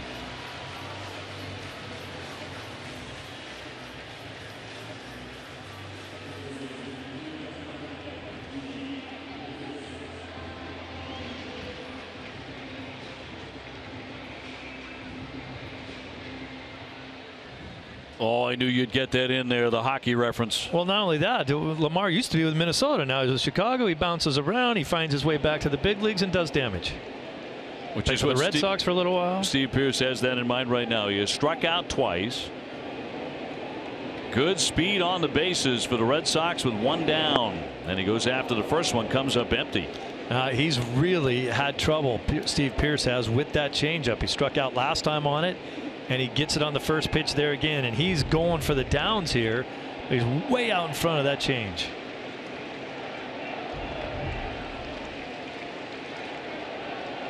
Pearce for the year hitting .390 with men in scoring position.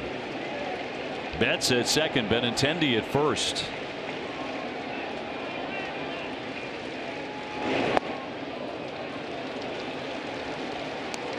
One and one.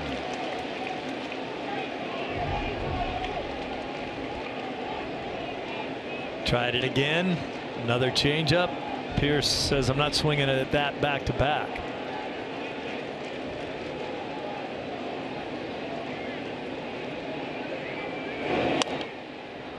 One and two. Red Sox trying to get this inning to the man in the on deck area, JD Martinez. Trailing by 2. Still only 2 Red Sox hits on the board. If you're Pearce now, you really got to shorten down and think the other way.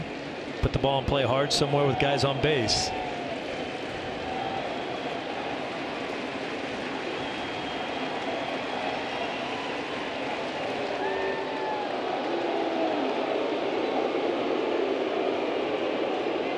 Well, at this point, Richards has been a lot more effective than he was when the Red Sox beat him up in April, when he allowed 5 earned runs, 8 hits in 4 1/3 innings.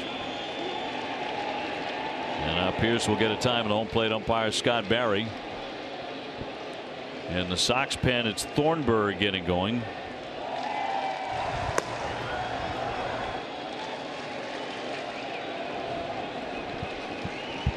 Betts at second, Benintendi at first. And he lets it go for a ball. 2-2. Boy, he's seeing almost nothing but changeups. Yep. He's had success throwing that changeup, not only to the rest of the lineup, but in particular to Pearce. So I think he's going to keep throwing it until Pearce says he can hit it.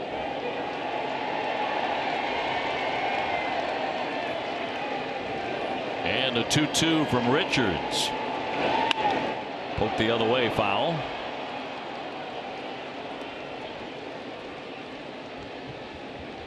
Next pitch will be his 90th. He's walked his first 2 men in this inning, back to back.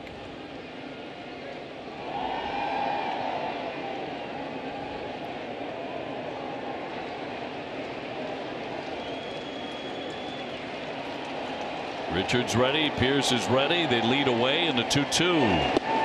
And he struck him out for the 3rd time tonight. He strikes him out. Well, it's been a tough night for Pierce. 2 gone. Well, he threw him a fastball that he fouled off, and then he came in hard with a fastball. Can understand why Pierce maybe didn't think that was a strike. It felt inside, but he got the call. That's just 4-seamer. Keeping it true right on the corner.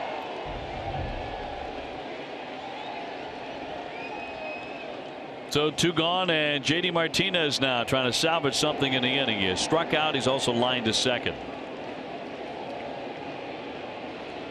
Top RBI man in baseball with 110.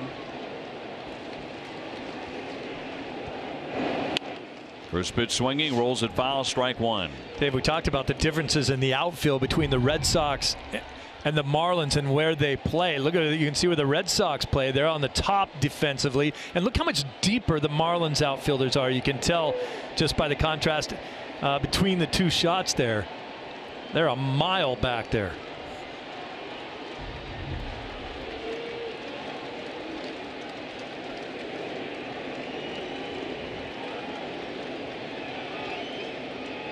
Oh, 1 to Martinez.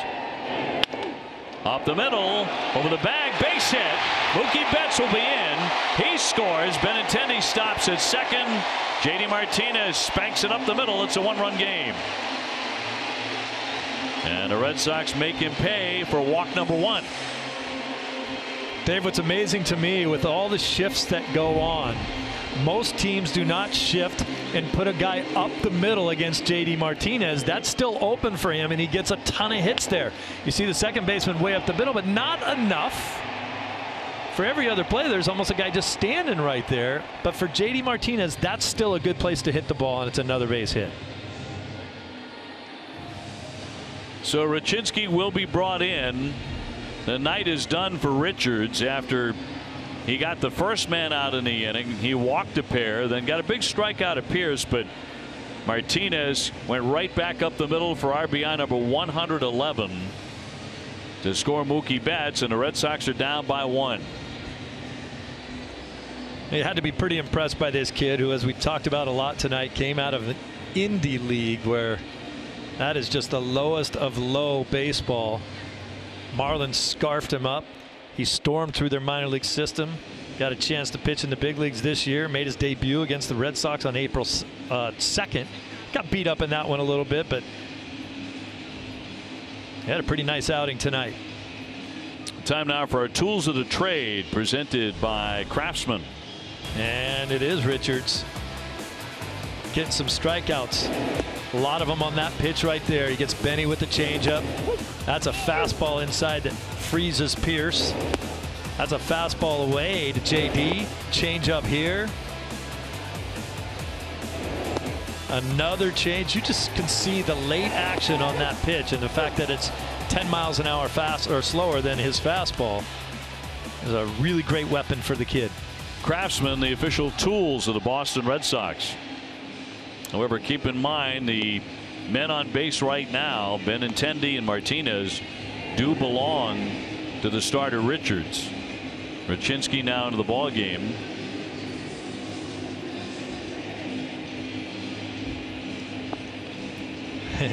You see that a lot out of pitchers when they come out of a game, don't they? They sit on the bench with a blind stare, million thoughts going through their head. I think some of it has to be mental exhaustion too. Sure. So much goes into every pitch. Tim Wallach in the forefront, hitting coach here. Raczynski with a 3.12 ERA in 22 appearances. They signed him as a minor league free agent last November.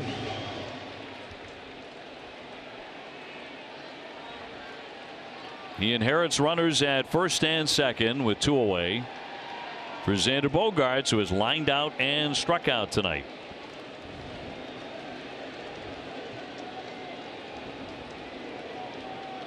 Benintendi at second, Martinez at first. Sox have pulled within 1.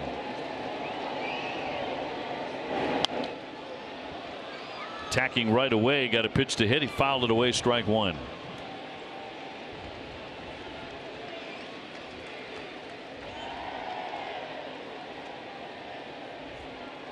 Red Sox go to Chicago tonight. They open a 4-game series with the White Sox, who right now have a 3-0 lead on the Yankees in the Bronx in the 5th inning. Rick Porcello going in game 1 on Thursday night. Well, the White Sox have played the Yankees very tough. They really have.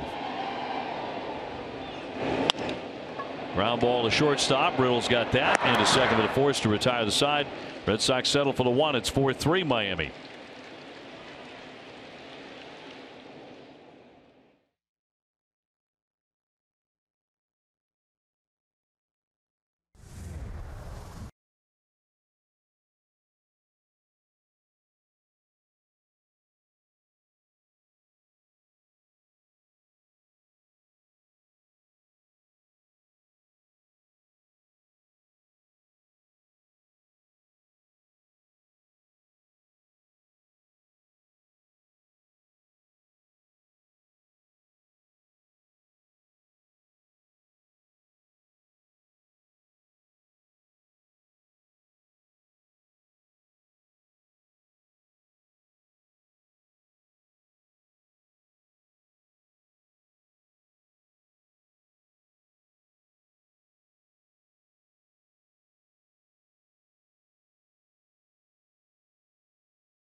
Tick is shortened to 3 innings tonight because he was hit by a wicked line drive off of his left wrist. Left the game because of a contusion, and that is all we have so far. More examinations were to follow. Well, certainly we hope that's a minor issue, but bottom line, that could have been way worse. Maybe if it missed his wrist, that thing was headed right at his head. He's really been hit by some wicked line drives this season. This thing's hard to watch, really. I mean, it gets back at him so quickly. He's just throwing up some defense. Oh.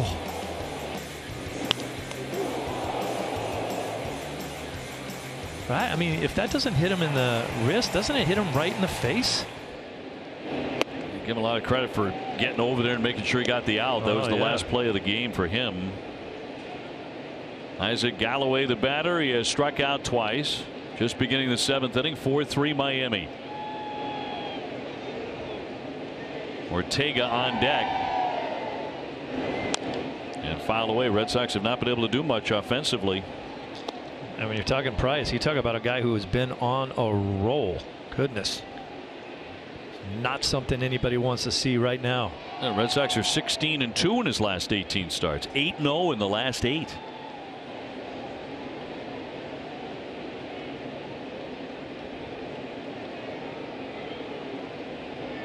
Velazquez with a 2-2.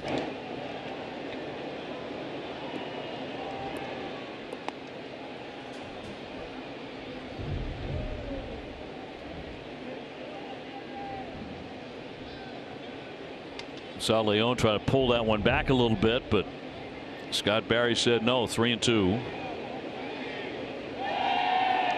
Go right back out in that same area. No. Walked him. Well, don't miss WB Mason Extra Innings live right after the game. TC and Wake are going to break it down for you. And you'll hear from David Price and Alex Cora. Hoop at WB Mason, celebrating over 20 years of same-day delivery. The Red Sox pitchers have hit a couple of batters, but that's the first walk issued by Boston. But they might see some stirring in the bullpen after that too. You don't want to be walking leadoff guys late in the game. It's a 7th here. Ortega 1 for 3 with a base hit. It is Thornburg working in the pen. He's been up a couple of times now.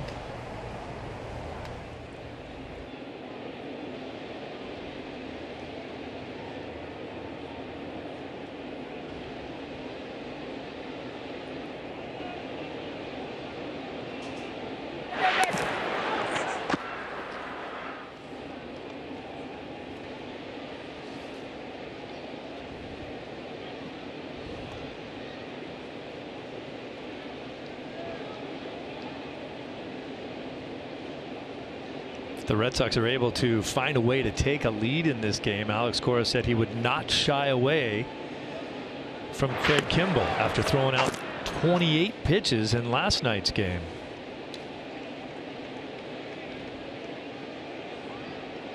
I know Craig Kimbrell would love to get back in there. No question about that.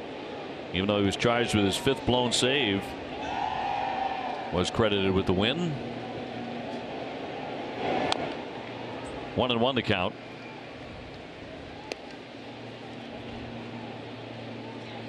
Well, there are a lot of guys on this ball club who will say exactly what needs to be said. I thought Craig Kimbrell was one of them after last night's game. Even though Red Sox won the game, he was very disappointed with the bullpen performance, first of all himself. And he pointed the finger at the pen and said, look, we've got to be better if this club is going to make a run. And he said, I have no doubt this club has the ability to win the World Series.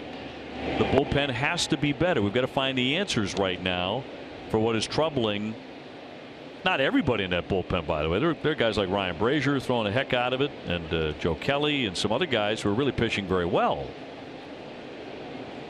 But you need a lot of them. You do.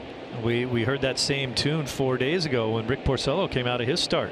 Didn't like the way he threw the ball, didn't like the way the team played. One of the things you admire about, you know, what Porcello did and what Kimbrell did, I thought last night, is they start with themselves and their own performance in that particular game. Stand-up guys. Alex Cora talked about this, what, a couple of months ago. He said, you know, I know whatever the record is, whatever it was then, it was off the charts, of course. Red Sox were just steamrolling everybody. He said it then. He said, you know, it's not going to be this way all season long. There are going to be times when we're all going to be looking at each other like, okay, what happened? You know, as long as you continue to win enough games and you keep your lead, going through a period of like this isn't necessarily a bad thing. It teaches you how to deal with that adversity when it comes. You don't want to come in the playoffs, you know. Get through this, learn from it a little bit, come back out of it stronger.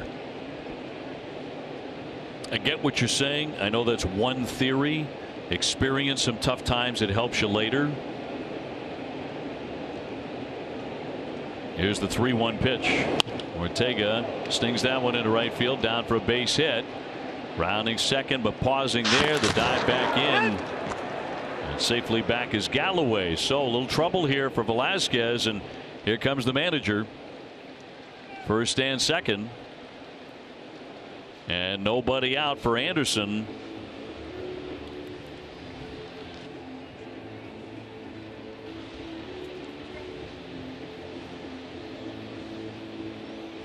And it will be Thornburg coming on to replace Hector Velasquez, who leaves behind a couple of base runners. Let's toss it down to Guerin. Thanks, OB. Well, Steve, as you guys have mentioned last night, was a tough night for the bullpen and a tough night for Craig Kimbrell. Before the game, Alex Cora talked about Kimbrell's location and what he's been working on. He's okay physically. Actually, if you start looking at the velocity is there. I think everything is location-wise. I mentioned a few weeks ago that it seems like the breaking ball is either, they see it right away for some reason. There was one yesterday, Sierra, he swung and missed down and in, but the other ones kind of like they saw it. And when he has velocity and he has that pitch going, then as a hitter, it's not that you pick one of them, but it's almost unhittable. But when he doesn't have the breaking ball, then you can stay on the fastball, and you saw what happened yesterday. So we need to find the breaking ball, and if it's mechanically or the release point or whatever it is, Dana and CB and Banny, they're working at it, and we know we need that breaking ball for him to be effective. As you know, nowadays, everybody's throwing 98, 99. It's the secondary pitches that make them either great or just average, and he needs his breaking ball to be great. And guys, you have to give Kimbrel a lot of credit. After a tough outing, he is standing in the clubhouse waiting for reporters, always accountable. Yep, always has been. And hasn't had many rough spots on the road in what has been a spectacular career. Indeed. You don't have to stand in front of the reporters and try to explain yourself very often when you're Craig Kimbrel. You don't. 4-1 right now with a 2.55 ERA and 37 saves. I don't think there's a lot of worry about Craig Kimbrel. I don't think that's what Alex Cora was communicating either. It was just trying to tighten up that breaking ball, get it back to what he has had throughout his career, and by the way, earlier this year did for very long stretches. Yeah, for some reason it's been a little more predictable when he throws the breaking ball, and got to get away from that. Well, Thornburg coming on now. He inherits first and second, nobody out, a walk and a base hit. Anderson was hit by a pitch last time he came in to score. He pops that one into right field, backing up Mookie Betts. Let's see if they challenge him. Galloway will take off. He will tag up. The throw will come into second base, so he will advance down to third with one away. Thornburg spent most of this season really kind of rounding himself into shape. He's got more than 20 appearances now, and really, if you look at it over the last month or so, his numbers have come down significantly. 2.57 ERA in that period of time. Realmuto with a base hit and a double. He's also struck out. One thing the Red Sox have not been able to get tonight is a double play ball. Would love one right here.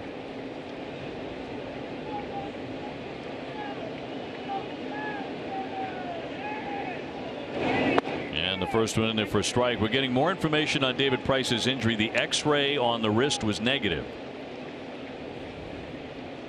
So great news there. Yes.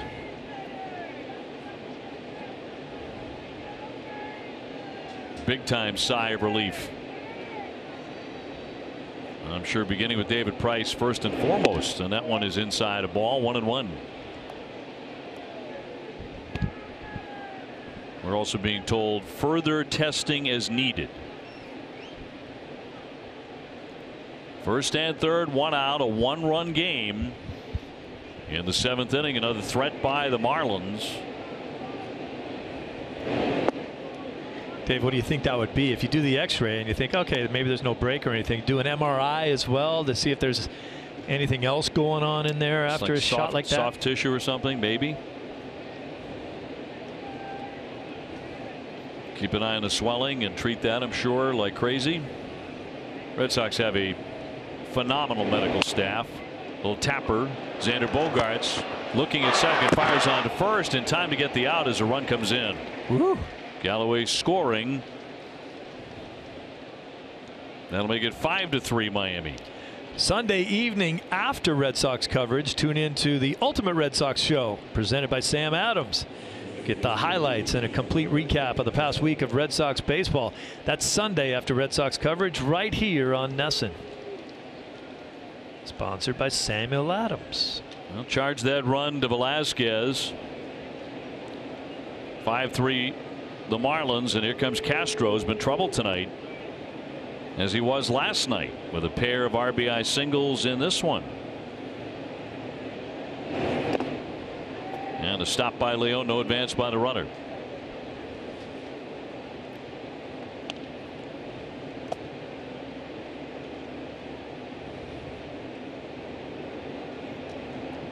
That was almost the ground ball double play ball that you were looking for there, Dave, by Realmuto, but wasn't hit hard enough for anybody to be able to turn it. Bogey looked at second, decided to take the out at first.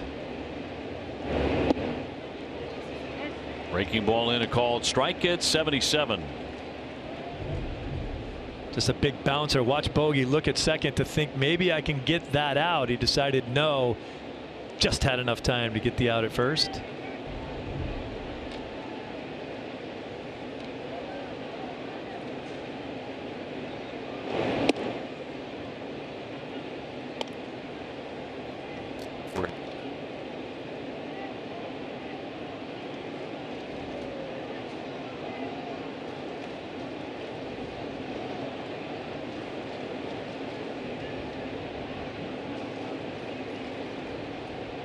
We're taking the base runner, the 2-1 line shot on the move. Jackie Bradley. He runs it down into the alley to retire the side. A run in 5-3 Miami.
'19 season are now on sale.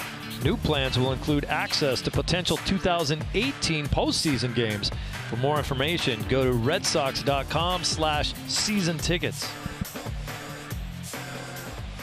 Bottom 7, and Nunez leading it off. Up the middle he goes for his second hit, picking on that first pitch. He's on fire now. One of the few Red Sox. Time for our high-strength steel play, brought to you by New England Chevy dealers and the Chevy Silverado. His homer in the second. And there it is. Another home run in as many nights. He picks one out and heads down that left field line again. Wow. He's starting to swing it, isn't he? 2 for 3 tonight. Kinsler has lined out twice, once to the right fielder and once to the shortstop. Sox now at 4 hits. Rachinski out of their bullpen into his second inning. Just never sounds right when you're in the 7th inning and you say the Red Sox have 4 hits. White Sox leading 3-1 over the Yankees. They're in the 6th inning, just starting the 6th.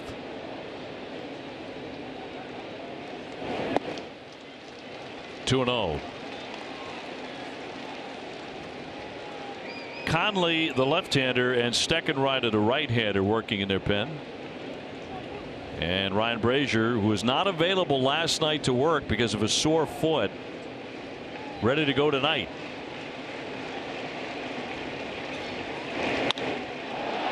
Fly ball left field. That one headed for the monster. Off the wall. It'll be Nunez into third, and a double for Kinsler. And the Sox have 2 men in scoring position, nobody out.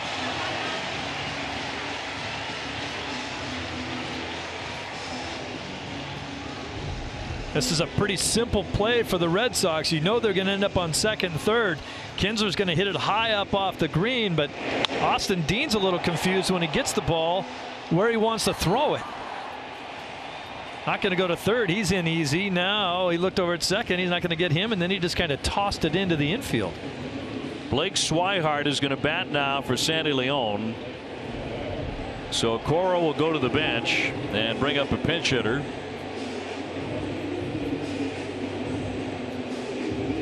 Wow, how quickly the Red Sox offense can strike and have 2 guys in scoring position to potentially tie this game up.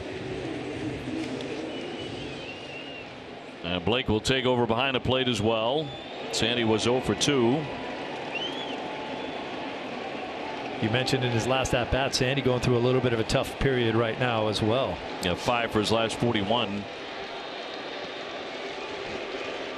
And Mattingly coming out as well from their dugout.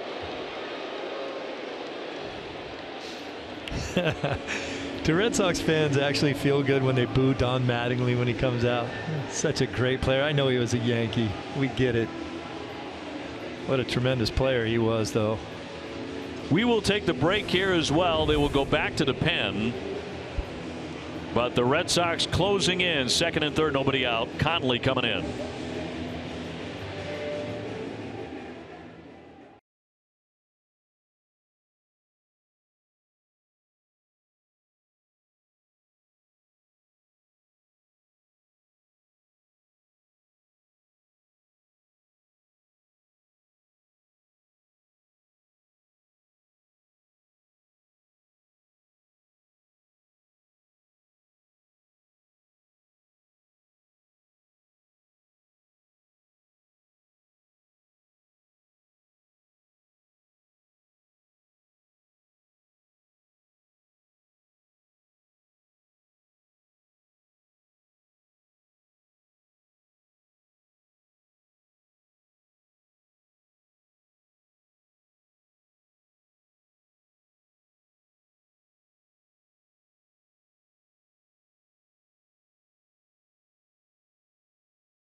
Franklin Sports, the official batting glove of Major League Baseball and the Red Sox. Your local New England Ford dealers.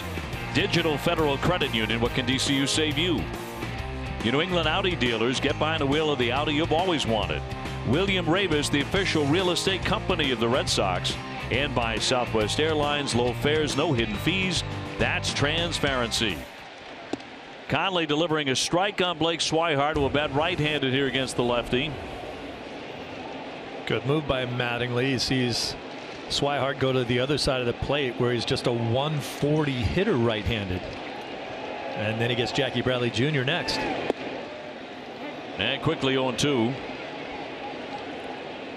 Conley most likely will be in just for the 2 hitters. Blake has driven in game-winning runs in 2 of the last 3 Red Sox wins. He sucks that one into left field, a base hit. In to score Nunez. Into third base Kinsler as the throw comes back to the infield. Swihart with 2 strikes on him tears into a base hit to make it a 1-run game.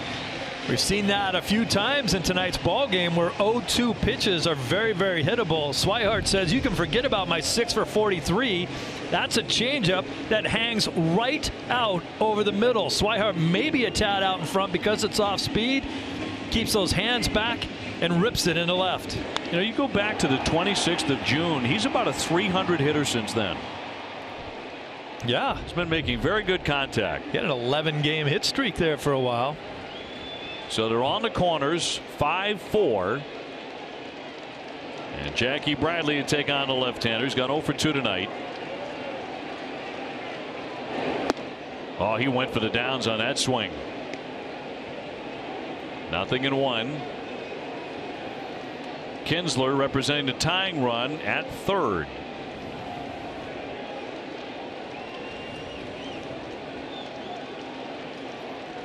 And Mookie Betts on deck.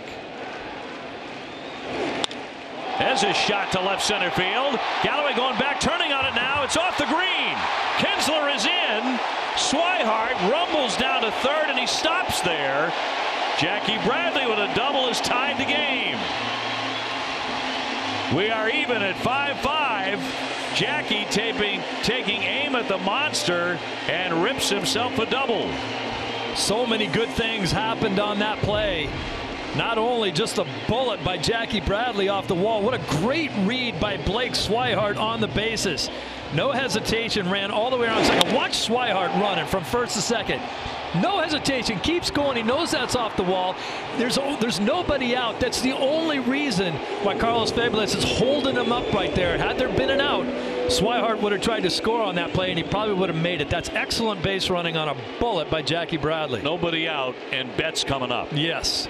Not going anywhere. You hold right up here at third. His 26th double. And Mookie looking at a strike. So they keep the lefty in against him. And how you're not walking him? Base open. How do you not walk Mookie to get to the next left-hander? Nobody out.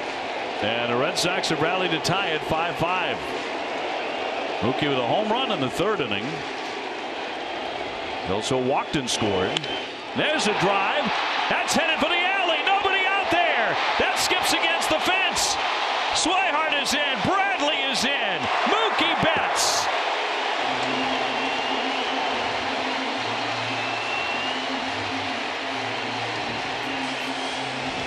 How do you not walk the MVP of the American League in that situation? I don't have an answer. I looked like another change up there, just kind of headed towards the outside. He's a guy that does not get fooled by off-speed pitches, hits a bullet into the opposite field gap. Goodness, the Red Sox can put it on you in a heartbeat. That is 5 consecutive hits. Benintendi dropping down a bunt. Conley took a look. Betts will be safe at third, and Benintendi on the sacrifice out at first base. And good for Benny. This team doesn't play small ball very often. He's up against a tough lefty, drops down a bunt, gets Mookie to third base, and a potential insurance run later on.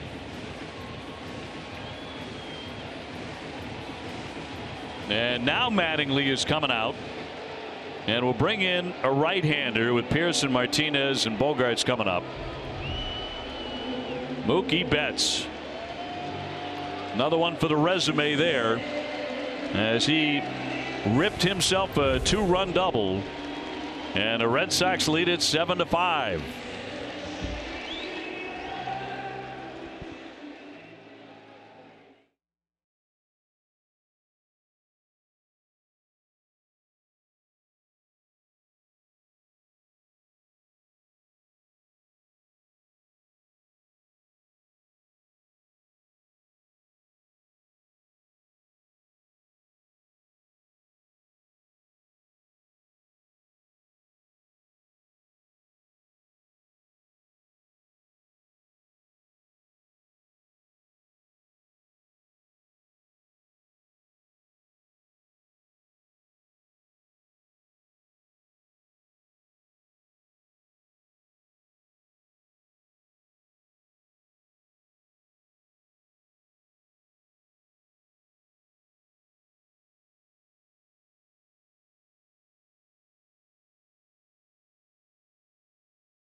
runs on the board to surge in front of the Marlins of Don Mattingly. 7-5. Infield is in. Brock Holt is going to hit for Steve Pearce. And Mookie Betts scooting on back to third base.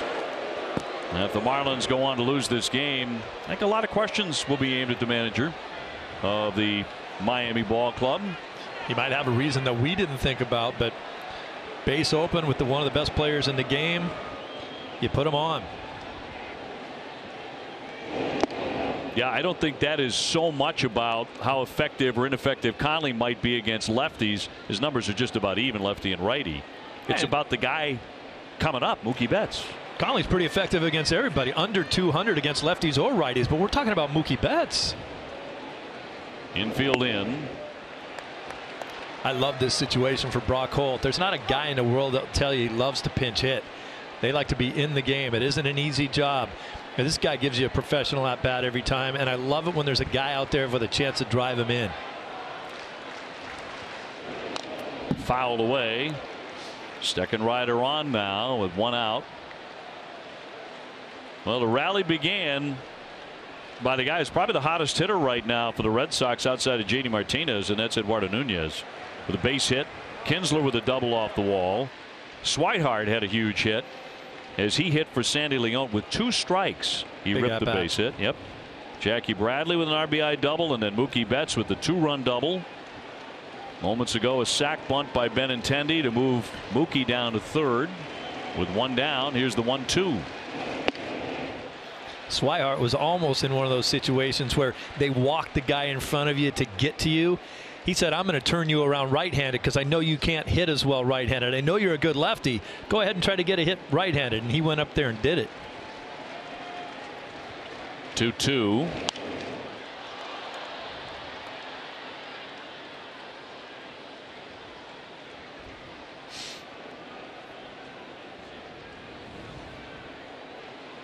Yankees are down. That game has now gone to the 7th inning, 3-1.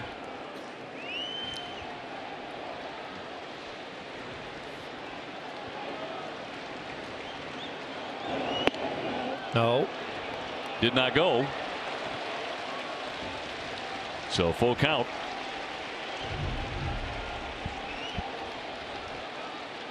Not close.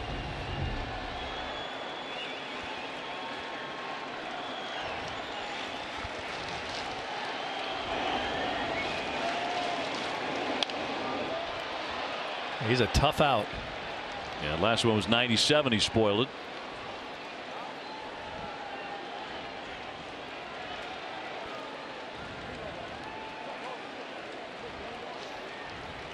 JD Martinez waiting on deck.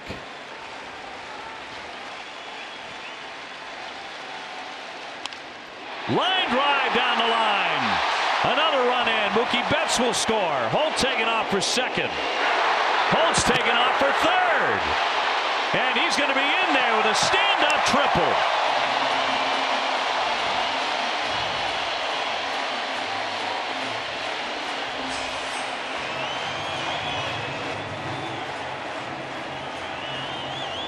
Red Sox on top 8-5. I tell you what, I love Brock Holt in that situation. He gives you in that bat. He's tough. You cannot look at Brock Holt's overall numbers and understand the kind of player he is, especially when you bring him up in this situation. There's a guy on third base who's going to drive him in. This one gets all the way down the line. They're not playing him to pull. It gets hung up in the fence.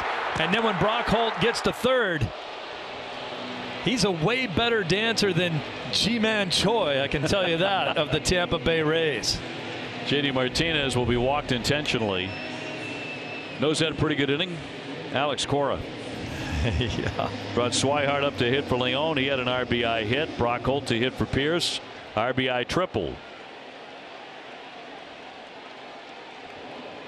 Manager can go several weeks without having an inning like that, or months in some cases. And he doesn't usually have to use his bench that much. He's used it to perfection tonight.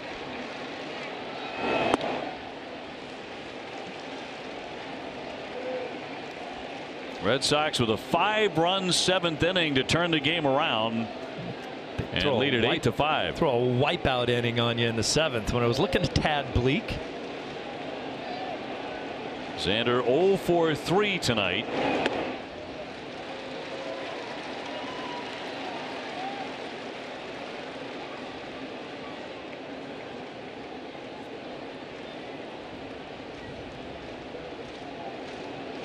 Red Sox trying to sweep this quick series and sweep the season series from Miami. Bogart's the 9th man to hit in this inning.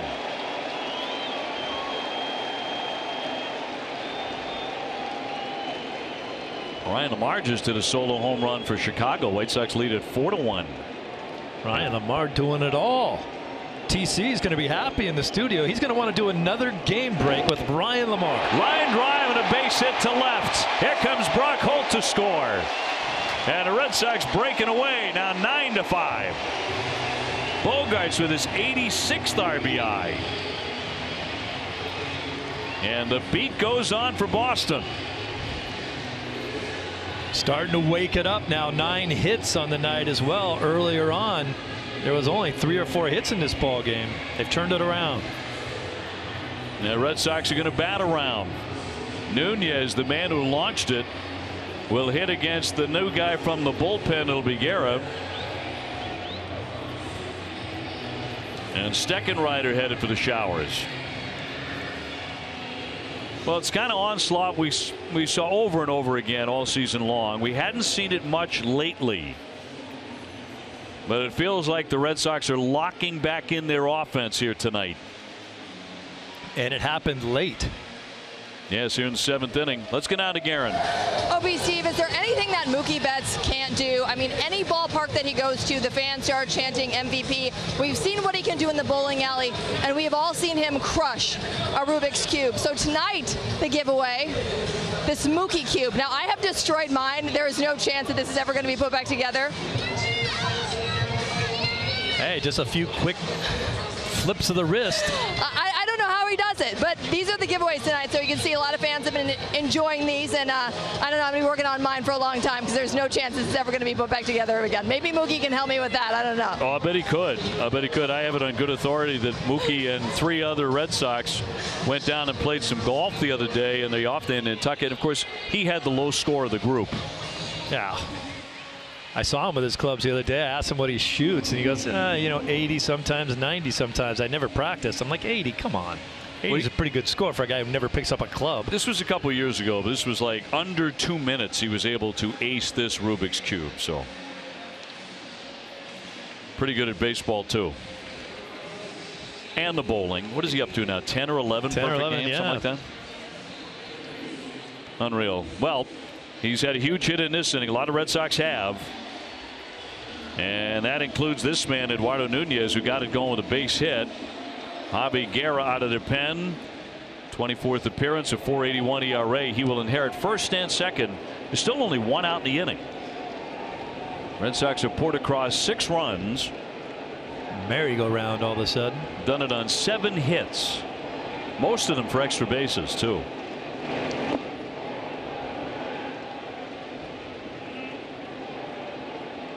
And that's the thing, coming into this inning, only 3 hits on the night. 2 of them went out of the ballpark.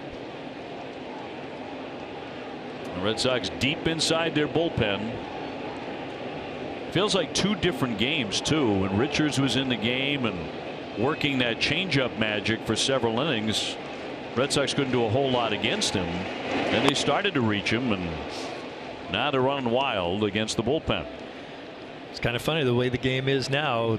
Alex Cora talked about it before the game. Every guy out of everybody's bullpen comes in throwing 98. Well, guess what? The Red Sox can turn around 98. Sometimes it's that soft stuff that gives them trouble, and Richards showed that tonight. Yeah, at least for a while.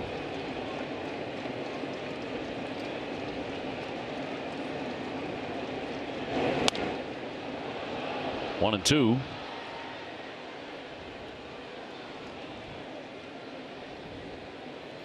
The Red Sox have won 21 of their last 25 interleague games.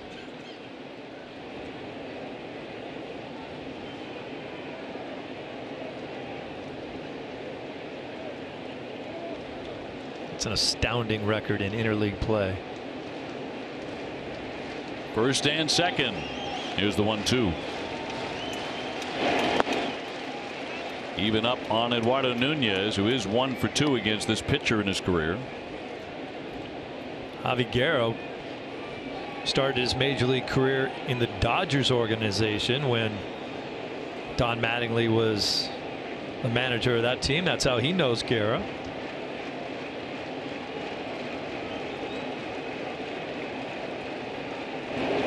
Two up the middle. That's his second hit of the inning. Martinez rounding hard. The throw trickles in, cut off. Another run scores. And the Red Sox have hit 10. Nunez with his third hit tonight. And again, his second of the inning. It's now a 7-run seventh. That hit streak just keeps going for Nooney. Watch at the end of this play when the ball comes in.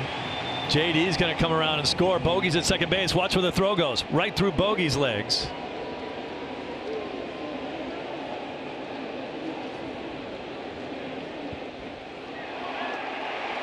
He stayed right on that. Nooney saying everybody score when I hit. JD Martinez with his 99th run of the season. Kinsler fouls it away. He has a double in this inning. And the Red Sox have doubled up Miami.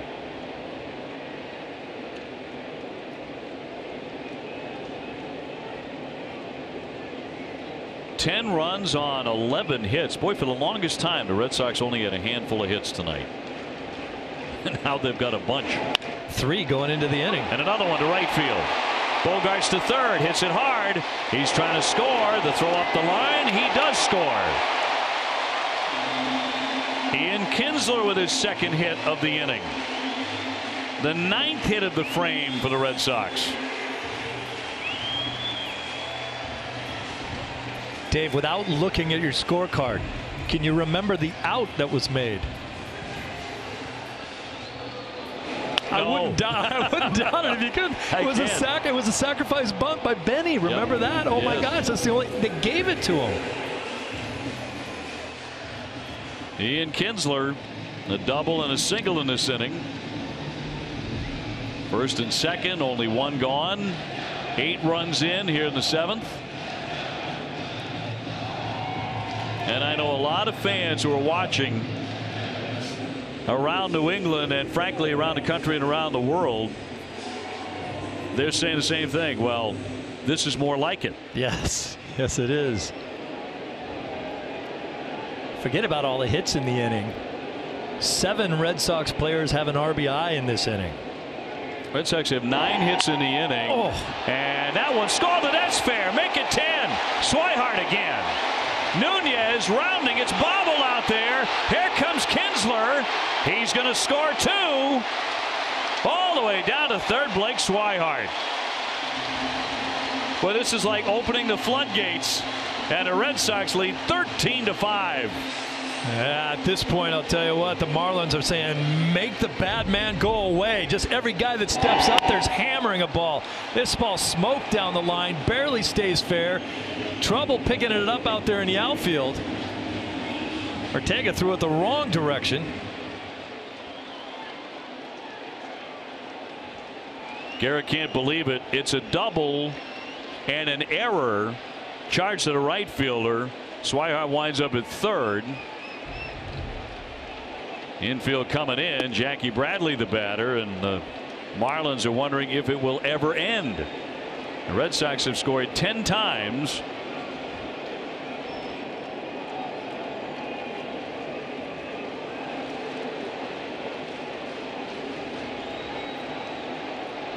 Here's the 0-1. Swihart wasn't even in this game before this inning started. Now he's got 2 hits and an RBI.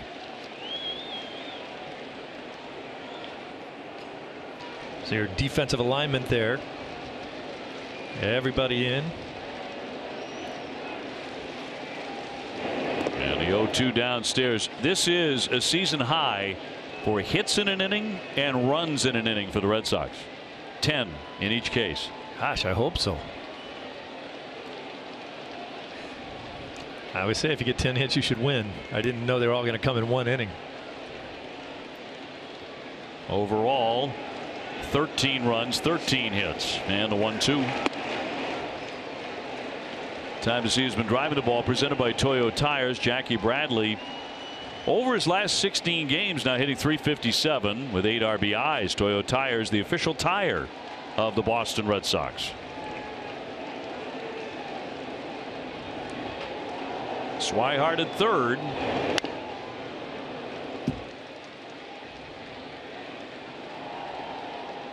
And it has been a merry-go-round here at Fenway Park tonight in this 7th inning. Mookie Betts waiting on deck. He's part of that 10 with a 2-run double. Look at how fresh and new that is. They don't get to use that one very often, No, do you they? don't. It's brand new. It's been sitting out there for 75 years, but looks freshly painted. they scrambled around for 5 minutes to find the thing.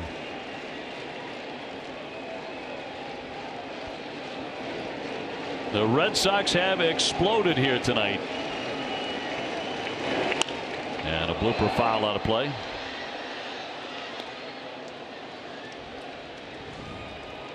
So we thought that, you know, the bullpen would have to be really worn out tonight, maybe, after David Price was hit by that line drive off the left wrist in that 3rd inning.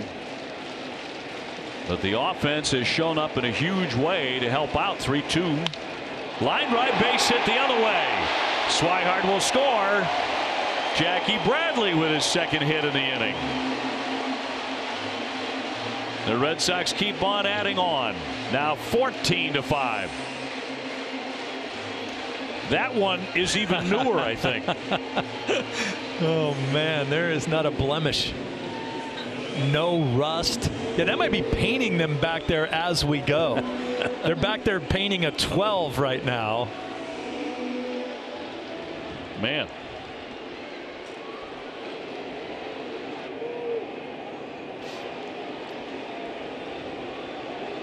Mookie Betts next. Mookie in this one with a home run, a walk, and a 2-run double. And in this inning, driving in a pair.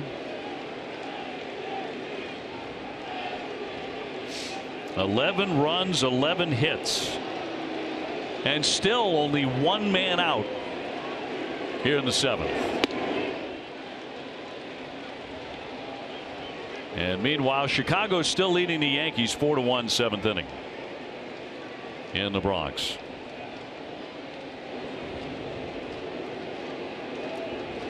I think the other thing about this inning is how many absolute shots there have been. Except that one. Except for that one. That's a dying quail, but it falls in anyway. And Jackie Bradley down to third. Everything's falling in for the Red Sox. Uncle.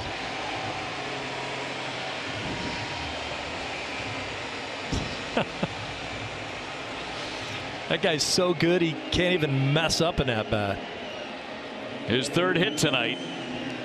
And once again, we talked about it last night. He was on base 4 times last night, 4 times tonight. Wants to check this swing. Still drops in there.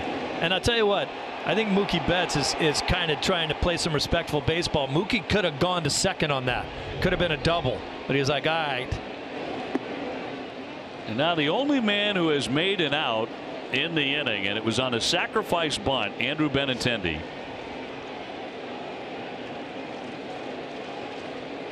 That was a long time ago when the game was still fairly tight, but the Red Sox have blown it open with their biggest inning of the season. Chopped up the middle. He'll go for the tag, and now on to first base, and he got him. Benny made all 3 outs of the inning. How about that double play to retire the side? But the Red Sox, the season high 11 runs, 12 hits. Listen to the crowd here at Fenway.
Toyota's official website for deals, buyatoyota.com. By Geico, 15 minutes could save you 15% on car insurance.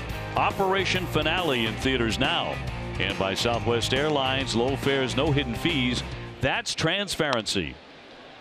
Derek Dietrich with a mile-high fly, but not all that deep to right field. Mookie Betts under to put that away. One away in the 8th inning. Brock Holt will take over at first base. Blake Swihart is the new catcher. And Ryan Brazier now on the hill, inheriting a 14-5 lead.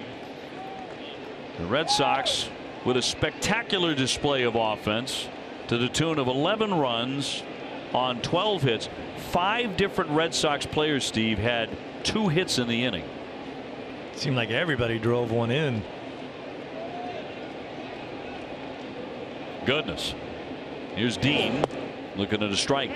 Dave, I think everyone would agree if you bat around your order, you had a successful inning. You certainly have scored some runs. You did some damage. Have you ever seen them bat around twice? They were like 4 hitters away from doing that. Amazing. And so many hard hit shots too.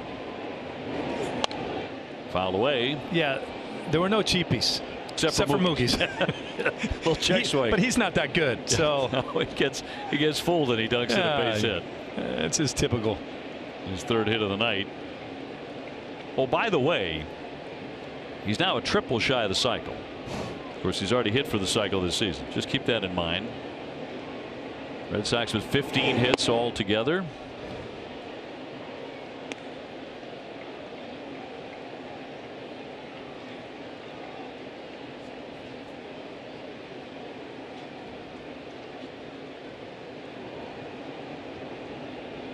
And a 1-2 from Brazier.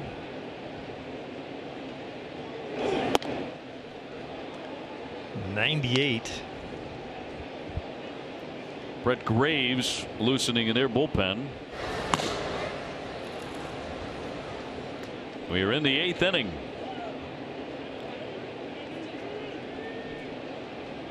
And a 2-2 pitch. Yeah, the thing that we mentioned about Mookie Betts earlier, with all the runs that have scored, Mookie's the only guy that scored 3, and that's what's most important to him.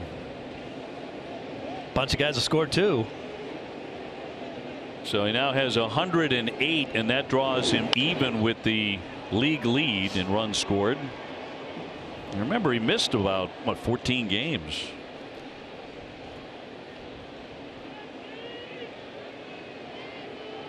Dean has gone 0 for 3.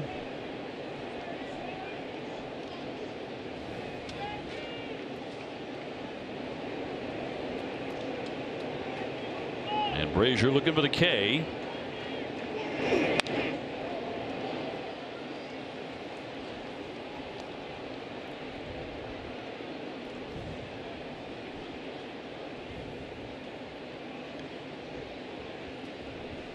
Brazier's not really trying to fool too many people. Rear back and let it rip.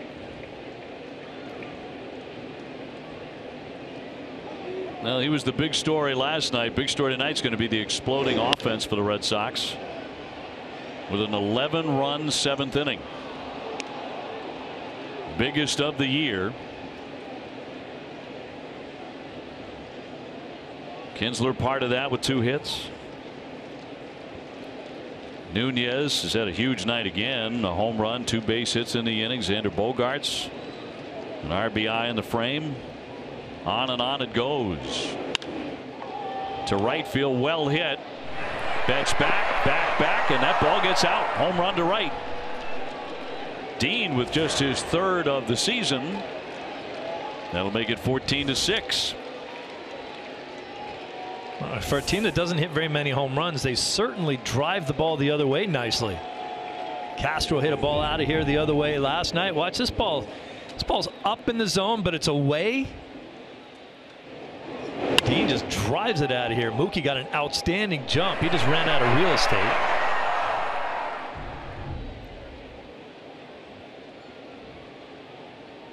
Well, he came in with anything but a home run hitting team reputation, but they have hit 5 in 2 nights at Fenway, and that's in for a strike on Rojas. who's gone 0 for 3. If you come into Fenway in 2 games and hit 5 home runs, your chances of winning those games are pretty good. They're not going to get either of them. And the 0-1 pitch. Popped up. Brock Holt looking for room over near that camera well. He's there to make the play. 2 gone. And JT Riddle due up next. He's 1 for 3 tonight.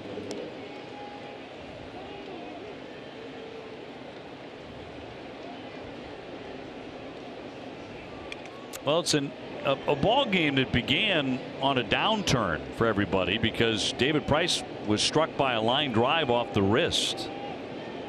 And I think that might have shocked the Red Sox for several innings. And certainly you have to tip your cap to Richards how he pitched early. But then he started to walk a couple of guys. He gave up a base hit. His manager got him out of the ball game and had to turn it over to the bullpen, which has been knocked around like mad. Fly ball to center field by Riddle. Jackie Bradley plenty of time back there. He's got it to retire the side. 14-6 Red Sox.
Continuing to lead the division. NESN ratings have been very, very high. Another factor in our strong ratings is NESN availability. And as you can see, there are more ways than ever to get NESN. To see a complete list of where to get NESN, check out getnesn.com. You know, Dave, there's so many options out there when it comes to picking a TV provider. It gets kind of confusing for me. You got it handled? I do. All sure. right. All locked in there. I'm going to have to check into NESN then. Nice job reading that copy, too. Bottom of the 8th inning. Almost was natural. 14-6, the Red Sox with a commanding lead. And Brock Holt had a hand in it with an RBI triple in the 7th inning, coming off the bench. Holiday taking over behind the plate. Graves is the new hurler.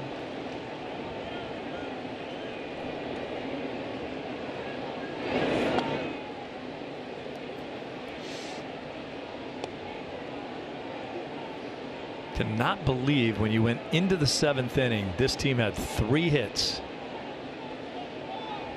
And now 15.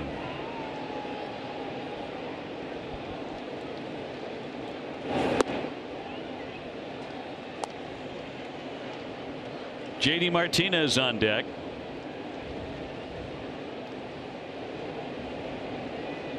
Next run he scores will be his 100th of the season.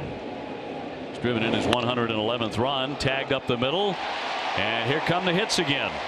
Brock Holt 2 for 2 coming off the bench in the last 2 innings.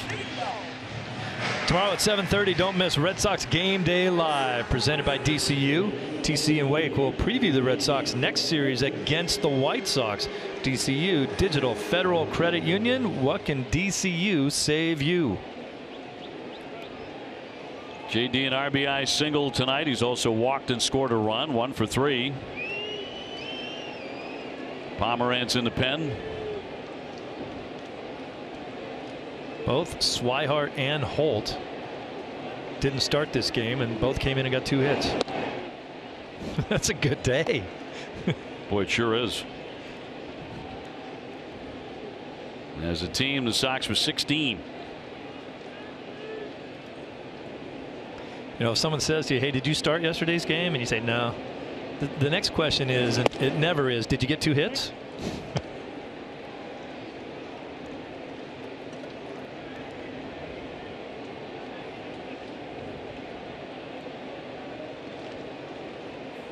Alex Cora used his bench to perfection in this one to build that lead.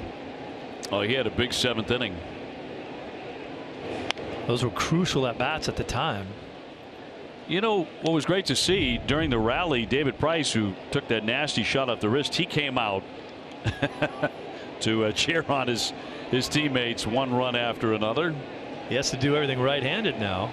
Yeah, wearing a brace on that wrist.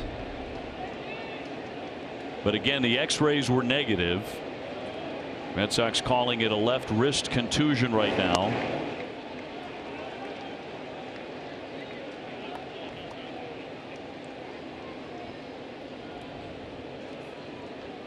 Well, they're now in the 8th inning in New York. The White Sox still leading the Yankees 4-1. We'll keep you posted on that one. And a 2-2. Not tempting enough. You know, TC's in the studio just chomping at the bit to give a Ryan Lamar home run game break. His favorite hockey player. And can now. He probably can.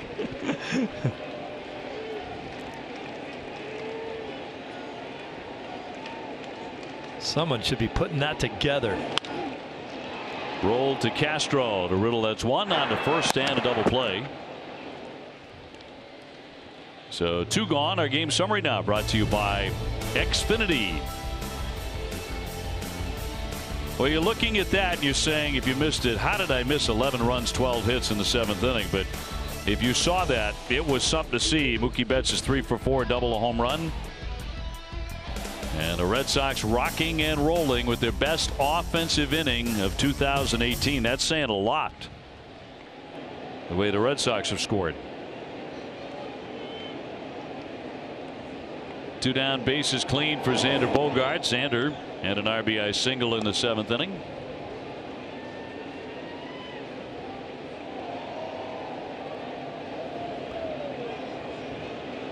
$14 runs, 16 hits for the Red Sox, no errors.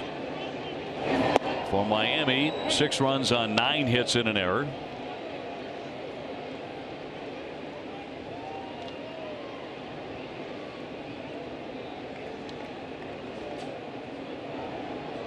Red Sox looking for the mini sweep and also looking to take a 7.5 game lead with them to Chicago and Atlanta for the 7-game trip about to begin tomorrow.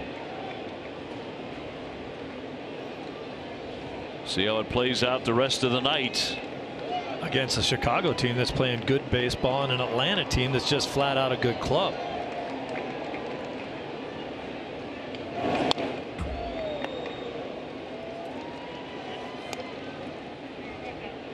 You know, when the Red Sox come back from that road trip, it'll be a week into September, and they'll be taking on the Houston Astros, a long homestand, in fact, against Houston, Toronto, and the New York Mets. But it'll be September 7 when they get back after that trip. Line drive and caught by Castro to retire the side. That is all for 8 innings. Red Sox on top 14-6.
Furniture, get up to 72 months no interest with equal payments and no minimum on anything you buy in the store.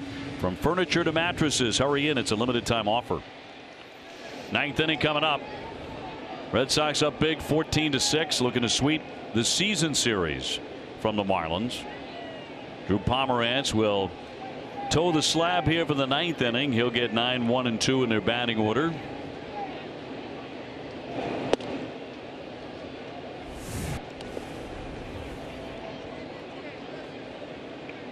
Red Sox scored 1 run in the second, 1 run in the third, 1 run in the sixth, and 11 in the seventh.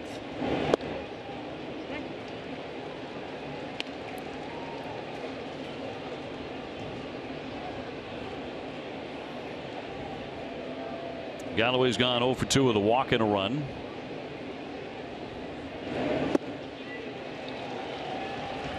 Tomorrow at 7, don't miss Red Sox first pitch presented by Joseph Abboud, available at Men's Warehouse. TC and Wake will give you an update on David Price's injury.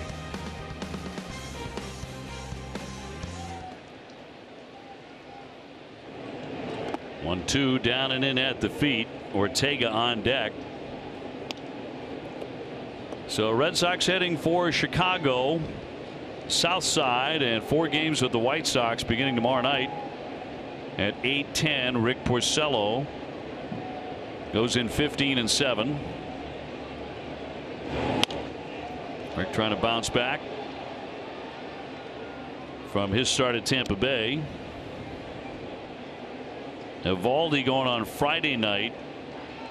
Eduardo Rodriguez comes back to the rotation after that sprained ankle on Saturday, which is September 1st. And then Sunday, Brian Johnson, a 2-2. No way of knowing right now when David Price will make his next start after taking that shot off the wrist here tonight. But it was good to see him with a smile on his face, even though he was wearing a brace on that thing during the rally. That rally would make a lot of people smile. Yeah. 11 runs on 12 hits in 1 inning. Impressive. Here's the 3-2. A lot of people talk about wipeout innings like we did, and I said, well, here's your wipeout inning. That was when they had 5 runs. People talk about a picket fence. You're not going to beat anybody if you just put 1 up here, 1 up here, 1 up here. But when there's 2 1s in the 1 inning, that become 11. It's a pretty impressive picket fence.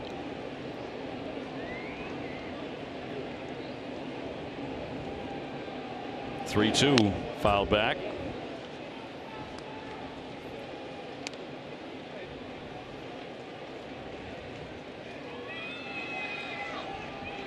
Now Pomerantz looking for the first out of the 9th inning.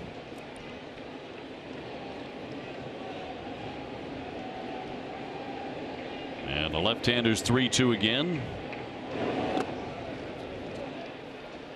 And he walks him. After the game, stay tuned for Red Sox Final presented by Rodenheiser Plumbing, Heating, AC, and Electric. TC and Wake highlighted Eduardo Nunez on the Rodenheiser heat zone is hot. JT Riddle is cold. Here's how they have done tonight. Nunez is cooking. Oh, this keeps getting better now too. Comfortable, healthy, playing the heck out of third base. Now a 7-game hitting streak.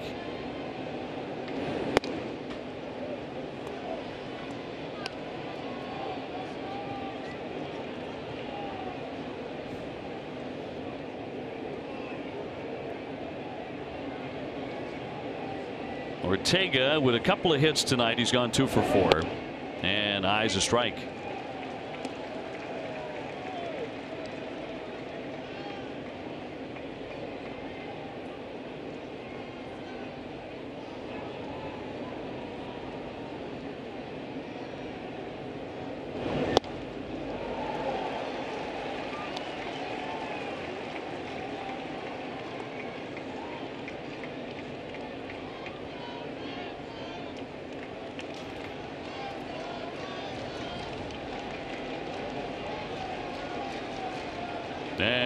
1-2. He swings and misses, and he puts him away. Ortega fans, one gone. Nothing too fancy. This is Pomeranz just going right at you, as he should be at this point in the game.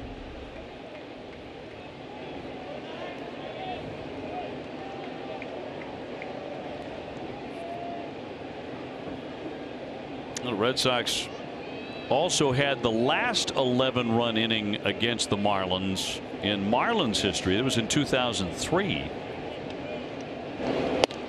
Final score of that game was 25-8. Remember that? No. After that, the Marlins didn't lose very much. They went on to win it all. That's right. I don't think that's going to happen this year. Ground ball to Bogaerts, feeding Kinsler. Got it out there on the first. Double play. Well, this was some display here tonight by the Boston Red Sox. They win it by a final of 14-6. But they score 11 times TC in that 7th inning, a season high, and they wind up sweeping the Marlins in the season series. Now it is off to Chicago.